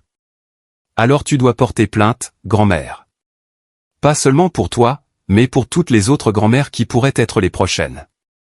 C'était exactement ce que je pensais. Mais l'entendre de la part de Sophie l'a rendu réel. Il ne s'agissait pas seulement de ma famille. Il s'agissait de protéger d'autres familles de subir la même chose. Engager des poursuites complètes, ai-je dit à Reeves. Et tenez-moi au courant de tout lien avec d'autres cas. Je dois vous avertir que cela va devenir public. Une fois que nous aurons déposé les accusations, ce sera dans les nouvelles. Karen et Joël intensifieront probablement leurs efforts pour discréditer votre témoignage. Je comprends. Avez-vous un endroit sûr où rester? Des parents qui ne sont pas impliqués dans cette affaire? Je resterai dans ma propre maison, ai-je dit fermement. Je ne me laisserai pas chasser de chez moi une deuxième fois. Après la réunion, Sophie et moi sommes rentrés à Freeport en silence. Le poids de ce que je venais de mettre en branle s'est abattu sur nous. Dans quelques heures, ma fille et mon gendre seraient arrêtés. Leur nom serait dans les journaux. Sophie devrait faire face à l'examen public d'avoir des parents accusés de crimes graves. Es-tu d'accord avec ça, ai-je demandé finalement. J'ai peur, a-t-elle admis. Mais oui, je suis d'accord avec ça. Ce qu'ils ont fait était mal. Et s'il y a d'autres personnes qui pourraient être blessées si vous n'agissez pas, alors vous devez agir. Qu'est-ce que tu vas faire pour l'école, ma chérie? Martin a dit que je peux légalement rester avec toi. J'ai 17 ans, donc je peux choisir ma tutelle. Je peux terminer le lycée ici à Freeport. Tu es sûr? C'est beaucoup demandé. Grand-mère, la semaine dernière, tu as traversé un océan, tu as fait face à l'abandon dans un pays étranger, tu as échappé à une situation impossible, et maintenant tu te bats pour protéger d'autres personnes âgées de subir la même chose. Si tu peux gérer tout ça à 76 ans, je pense que je peux gérer un changement d'école. Ce soir-là, en préparant le dîner, j'ai reçu un appel de Clara au Portugal. Éléanore, j'ai vu les nouvelles en ligne. Ça va? On va bien. Mieux que bien. En fait, on agit. Bien. Mon superviseur voulait que vous sachiez que nous allons témoigner si vous avez besoin de nous. Ce qui s'est passé ici était terrible et nous voulons nous assurer que justice soit faite. Merci, Clara. Je ne peux pas exprimer à quel point cela signifie. Je voulais aussi vous dire autre chose. Depuis votre départ, nous avons mis en place de nouvelles politiques pour prévenir des situations similaires. Double vérification des documents, vérification indépendante du consentement, protocoles améliorés pour les invités internationaux. Votre expérience aide à protéger les autres. Après avoir raccroché, je me suis assise dans ma cuisine et j'ai regardé par la fenêtre vers le jardin où Harold avait planté des bulbes de tulipes le dernier automne avant sa mort. Ils avaient fleuri fidèlement chaque printemps depuis lors, un rappel que certaines choses perdurent même après que les personnes qui les ont plantées sont parties. Harold avait planté plus que des tulipes. Il avait planté des protections juridiques qui m'avaient sauvé, des systèmes qui m'avaient protégé, et des principes qui m'avaient guidé à travers la crise la plus difficile de ma vie. Sophie est entrée dans la cuisine avec son ordinateur portable. Grand-mère, il y a quelque chose que je veux te montrer. Elle avait écrit pendant les dernières heures, et maintenant elle me montrait ce qu'elle avait créé. Un billet de blog détaillant notre expérience, destiné à d'autres adolescents qui pourraient se trouver dans des situations similaires. Je m'appelle Sophie et j'ai 17 ans, comment sait-il? La semaine dernière, mes parents ont essayé d'abandonner ma grand-mère au Portugal pour pouvoir voler sa maison. C'est l'histoire de ce qui s'est passé et pourquoi j'ai choisi de rester avec ma grand-mère au lieu de participer à un crime. Tu es sûr de vouloir rendre ça public, ai-je demandé. Les gens vont faire des suppositions de toute façon. Je préfère qu'ils aient les faits réels. Tu n'as pas peur de la façon dont cela affectera tes relations à l'école? Sophie m'a regardé avec une expression qui me rappelait Harold lorsqu'il avait pris une décision difficile mais nécessaire. Grand-mère, quiconque me juge pour avoir protégé ma grand-mère de la maltraitance n'est pas quelqu'un avec qui je veux être ami. De toute façon. À 21h, le téléphone a sonné. C'était Martin. Eleanor, j'ai pensé que tu voudrais savoir. Karen et Joël ont été arrêtés il y a 1 heure. Ils seront officiellement inculpés demain matin. Comment l'ont-ils pris? Karen s'est évanouie. Joël a essayé de tout rejeter sur Karen. Il dit que c'était son idée et qu'il a juste suivi. Et maintenant?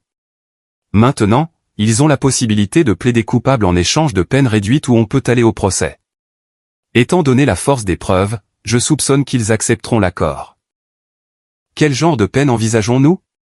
Probablement 2 à 5 ans pour Karen, 1 à 3 pour Joël, plus une restitution complète de toutes les dépenses que vous avez engagées, plus des dommages-intérêts punitifs. Après avoir raccroché, Sophie et moi nous sommes assises dans le salon à regarder les nouvelles locales. Le reportage principal portait sur un conflit familial devenu international, impliquant l'abandon de personnes âgées et la fraude. Ils ont montré les photos d'identité judiciaire de Karen et Joël et ont mentionné que d'autres arrestations pourraient suivre à mesure que les enquêteurs exploraient les liens avec des cas similaires. C'est étrange de voir maman aux nouvelles comme ça, a dit doucement Sophie. Regrettes-tu ta décision? Non, mais c'est triste. Je ne la reconnais pas comme la personne qui m'a élevé. Peut-être que c'est parce que la personne qui t'a élevé était en partie un acte. Ou peut-être que les gens peuvent changer d'une manière que nous n'attendons jamais. Penses-tu qu'on pourra un jour avoir une relation à nouveau, tous les trois? C'était une question que j'avais évitée, mais que je savais que je devrais affronter un jour. Je ne sais pas, Sophie. Beaucoup dépendra de si Karen peut accepter la responsabilité de ce qu'elle a fait et faire un véritable effort pour se racheter. Mais même alors, la confiance est quelque chose qui se construit sur des années et peut être détruite en un instant. Et si elle ne reconnaît jamais qu'elle a eu tort, alors nous devrons vivre nos vies sans elle. Et bien que ce soit triste, ce ne serait pas la fin du monde. On a appris qu'on est plus forte qu'on ne le pensait. Sophie a hoché la tête, bien que je puisse voir que l'idée d'être séparée de ses parents de façon permanente lui faisait encore peur. Grand-mère, puis-je te demander autre chose? Toujours. Es-tu heureuse, après tout ça? Es-tu plus heureuse qu'avant? C'était une question surprenante, mais en y réfléchissant, j'ai réalisé que c'était plus simple que prévu. Oui, ai-je dit. Je suis plus heureuse. Non pas parce que j'ai apprécié une partie de cette expérience, mais parce que maintenant je sais que je peux gérer tout ce que la vie me réserve. J'ai 76 ans et je viens de découvrir que je suis plus forte, plus intelligente et plus résiliente que je ne le savais. Et tu n'es pas seule. J'ai regardé cette jeune femme extraordinaire qui avait choisi le courage plutôt que le confort, la vérité plutôt qu'une loyauté familiale mal placée. Non, ai-je dit. Je ne suis certainement pas seule. Cette nuit-là, en me préparant à dormir dans mon propre lit, dans ma propre maison, j'ai réfléchi à tout ce qui avait changé en 1 semaine. Ma famille avait été reconfigurée. Mes illusions sur l'amour inconditionnel avaient été brisées. Et ma place dans le monde avait été fondamentalement modifiée. Mais j'avais aussi gagné quelque chose. La certitude que même à mon âge, j'avais encore la force de défendre ce qui était juste. J'avais encore la capacité de protéger non seulement moi-même, mais aussi d'autres personnes qui pourraient se trouver dans des situations similaires. La rivière de ma vie continuerait de couler. Mais maintenant, elle le faisait avec un courant plus fort et plus dirigé. Et bien que je ne sache pas quel défi pourrait survenir, je savais que j'avais la force de naviguer dans les eaux qui m'attendaient. 3 semaines après les arrestations, la maison était devenue plus silencieuse qu'elle ne l'avait été depuis des années. Mais c'était un silence différent de celui que j'avais connu auparavant. Ce n'était pas la solitude d'une veuve vieillissant seule. C'était la sérénité de quelqu'un qui avait trouvé la paix après une tempête. Sophie avait commencé l'école à Freeport et s'était adaptée avec une résilience qui me remplissait de fierté. Les administrateurs avaient été compréhensifs de sa situation, et plusieurs enseignants s'étaient portés volontaires pour des cours particuliers si elle en avait besoin. Le directeur m'avait fait remarquer qu'il était rare de voir une élève transférée se comporter avec une telle grâce dans des circonstances aussi difficiles. C'est parce qu'elle ne fait pas semblant que rien ne s'est passé, avais-je expliqué. Elle traite l'expérience honnêtement et cela lui donne une vraie force au lieu d'une façade fragile. Les procédures judiciaires avançaient comme prévu. Karen et Joël avaient accepté de plaider coupable en échange de peines réduites, principalement parce que leurs avocats leur avaient expliqué qu'aller au procès avec les preuves que nous avions serait un suicide juridique. Patricia Reeves m'avait tenu au courant de chaque développement, et il y avait une satisfaction tranquille à voir la justice fonctionner comme il se doit. Mais la vraie transformation s'était produite en moi. Les semaines qui ont suivi mon retour ont été un processus de redécouverte de qui j'étais, sans les attentes familiales que j'avais portées pendant des décennies, sans le besoin d'être la mère compréhensive, la grand-mère accommodante, la veuve qui ne causait de problème à personne. Un matin de novembre, alors que Sophie était à l'école, j'ai décidé de faire une promenade le long du sentier côtier qui passait derrière ma propriété. C'était quelque chose que j'avais fait des milliers de fois au fil des ans, mais aujourd'hui, c'était différent. Je me déplaçais plus lentement, non par faiblesse, mais par choix, absorbant des détails que j'ignorais habituellement. Les mouettes qui criaient au-dessus des vagues semblaient célébrer quelque chose. Les pins qui se balançaient et la brise marine murmuraient des secrets que j'avais enfin la tranquillité d'esprit d'entendre. Et l'océan lui-même, éternel et indifférent aux drames humains, m'offrait une perspective dont j'avais besoin depuis des mois. En rentrant à la maison, j'ai trouvé Martin Bell qui attendait sur mon porche, tenant une lettre que je ne reconnaissais pas. « Éléanore, ceci est arrivé à mon bureau ce matin », a-t-il dit en me tendant l'enveloppe. « C'est de Karen. » La lettre était manuscrite sur le papier à lettres que je lui avais offert en cadeau de Noël des années auparavant. Mon nom était écrit de sa main familière, mais tremblante d'une manière qui suggérait qu'elle avait été écrite sous un grand stress émotionnel. « L'as-tu lu » ai-je demandé à Martin. « Non. Elle est arrivée scellée et adressée spécifiquement à vous. Mais Karen m'a demandé de vous dire qu'elle l'a écrite sans consulter ses avocats et qu'elle représente ses vrais sentiments, pas une stratégie juridique. » À l'intérieur de la maison, j'ai fait du thé et je me suis assise dans mon fauteuil préféré près de la fenêtre donnant sur le jardin. Les fleurs d'Harold avaient terminé leur cycle pour l'année, mais il y avait une beauté dans la dormance, une promesse de renouveau qui viendrait avec le printemps. J'ai ouvert la lettre et j'ai commencé à lire. « Chère maman, je ne sais pas comment commencer cette lettre car il n'y a pas de mots pour ce que j'ai fait. Mon avocat m'a dit de ne pas écrire ceci, que tout ce que je mettrais sur papier pourrait être utilisé contre moi au tribunal. Mais j'ai besoin que tu saches que je comprends enfin l'ampleur de ma trahison. Et j'ai besoin d'essayer d'expliquer comment j'en suis arrivé à un point où je pouvais me convaincre qu'abandonner ma propre mère était justifiable. Tout a commencé avec de l'argent, mais pas de la manière que tu penses probablement.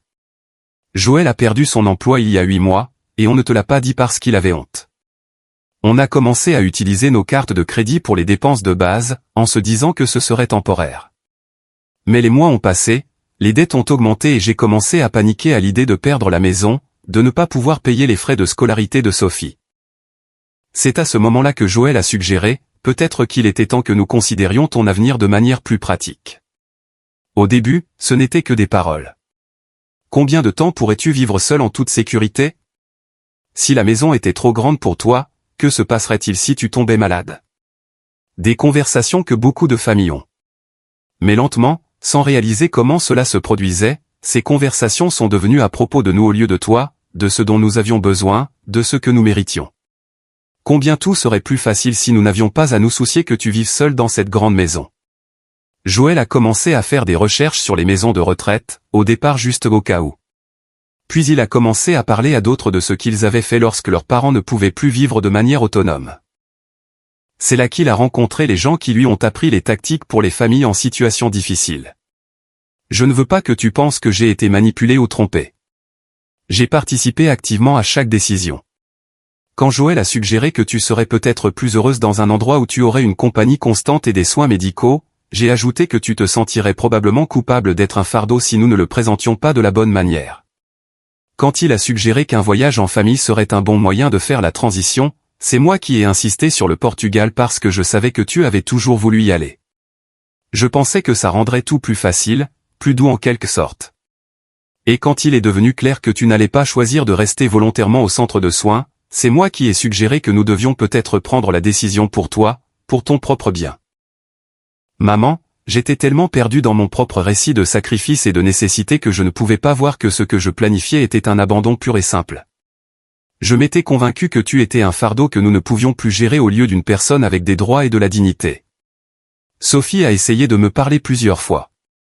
Elle m'a dit que tu allais parfaitement bien, que tu étais heureuse dans ta maison, que tu n'avais besoin d'être sauvée de rien. Mais j'ai rejeté sa résistance comme de la naïveté d'adolescente. Je lui ai dit qu'elle était trop jeune pour comprendre les complexités des soins aux personnes âgées.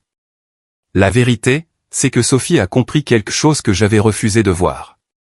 Que je commettais un acte de violence contre ma propre mère et que tout mon discours sur ton bien-être était un mensonge que je me racontais pour justifier l'injustifiable.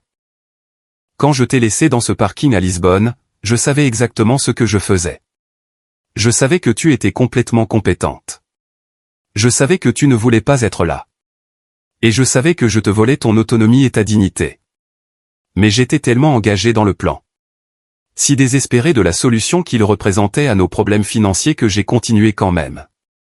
Maman, je n'écris pas ça pour demander ton pardon parce que je ne crois pas mériter le pardon. J'écris ça parce que tu as besoin de savoir qu'il n'y avait aucune confusion de ma part sur ce que je faisais. Il n'y avait aucun malentendu sur tes capacités ou tes désirs. C'était une trahison délibérée et calculée et c'était terrible. Tu as aussi besoin de savoir que Sophie n'a jamais été vraiment de notre côté dans cette affaire. Elle a fait ce qu'il fallait en restant avec toi. Et j'espère que tu pourras être fier d'elle d'une manière que tu ne pourras jamais être fier de moi. J'ai perdu tout ce qui comptait vraiment, ta confiance, ma fille, mon respect de moi-même, mon avenir.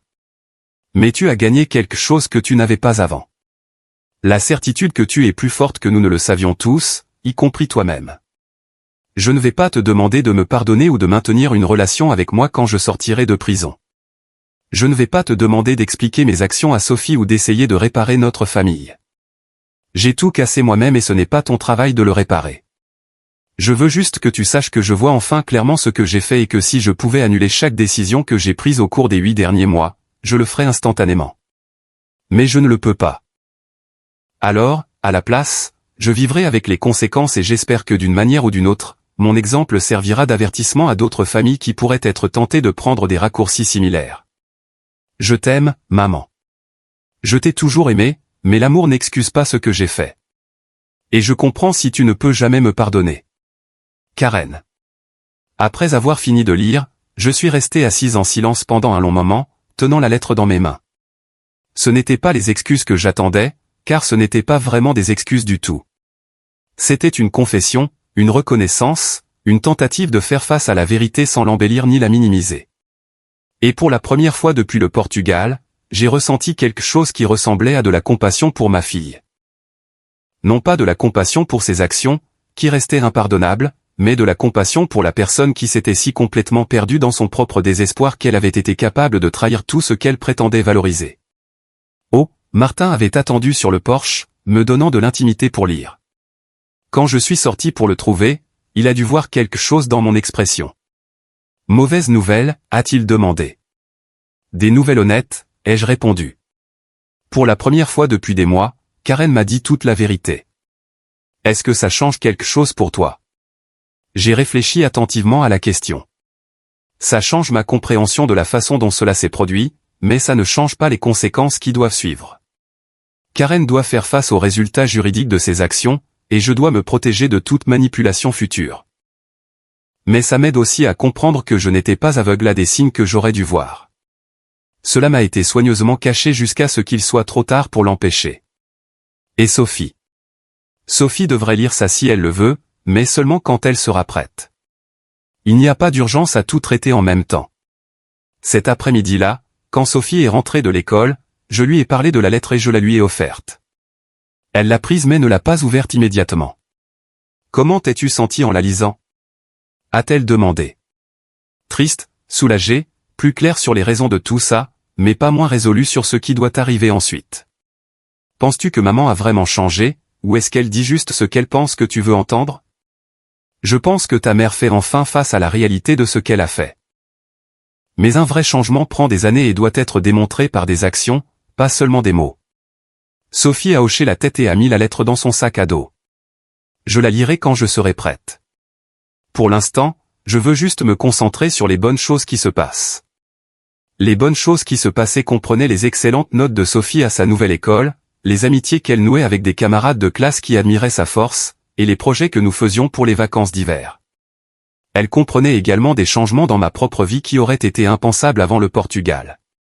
J'avais commencé à faire du bénévolat auprès d'un groupe de défense des droits des personnes âgées, partageant mon histoire avec d'autres personnes qui pourraient être à risque. J'avais contacté Clara à Lisbonne et nous développions un programme d'échange pour aider les parents abandonnés à l'échelle internationale. Et peut-être le plus significatif, j'avais commencé à envisager sérieusement de vendre la grande maison et de déménager dans quelque chose de plus petit et de plus gérable près de l'océan. Non pas parce que je ne peux pas m'occuper de cette maison, ai-je expliqué à Sophie un soir pendant que nous dînions, mais parce que je ne veux plus m'en occuper.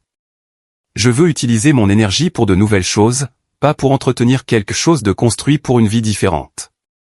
Serais-tu triste de laisser tous les souvenirs? Les souvenirs viennent avec moi, peu importe où je vis. Et certains souvenirs de cette maison ont été compliqués par ce qui s'est passé. Ce pourrait être libérateur de recommencer quelque part de nouveau.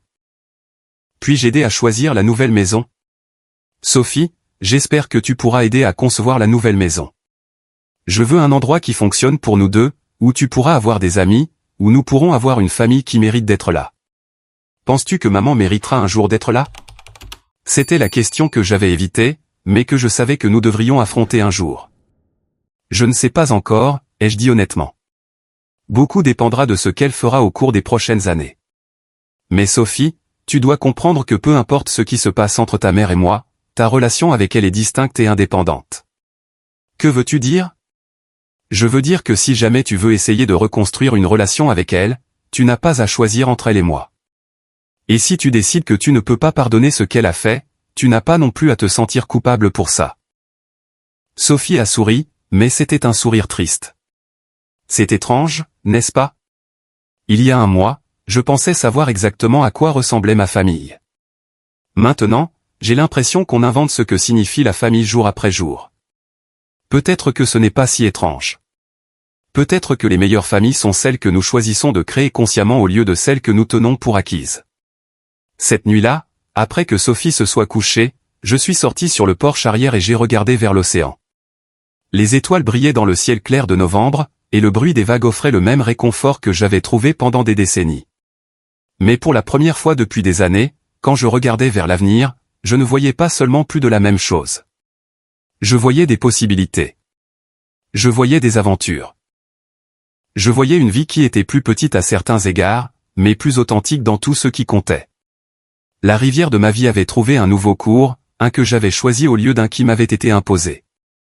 Et alors qu'elle coulait vers la destination qui m'attendait, je le ferais avec la certitude que j'avais le pouvoir de naviguer dans n'importe quel courant que je pourrais trouver en chemin.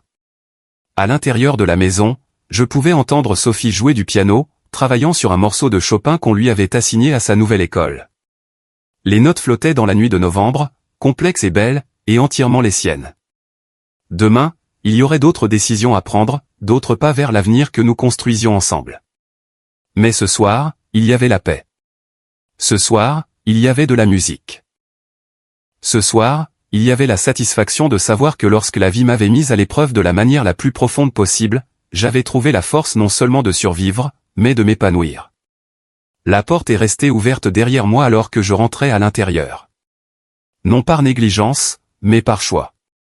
Comme une invitation à l'avenir, comme une promesse que peu importe les tempêtes qui pourraient venir, ma maison serait toujours ouverte à ceux qui méritent d'être là.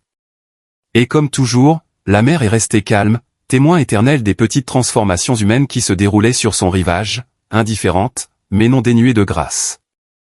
La rivière avait trouvé son chemin vers l'océan et était en paix.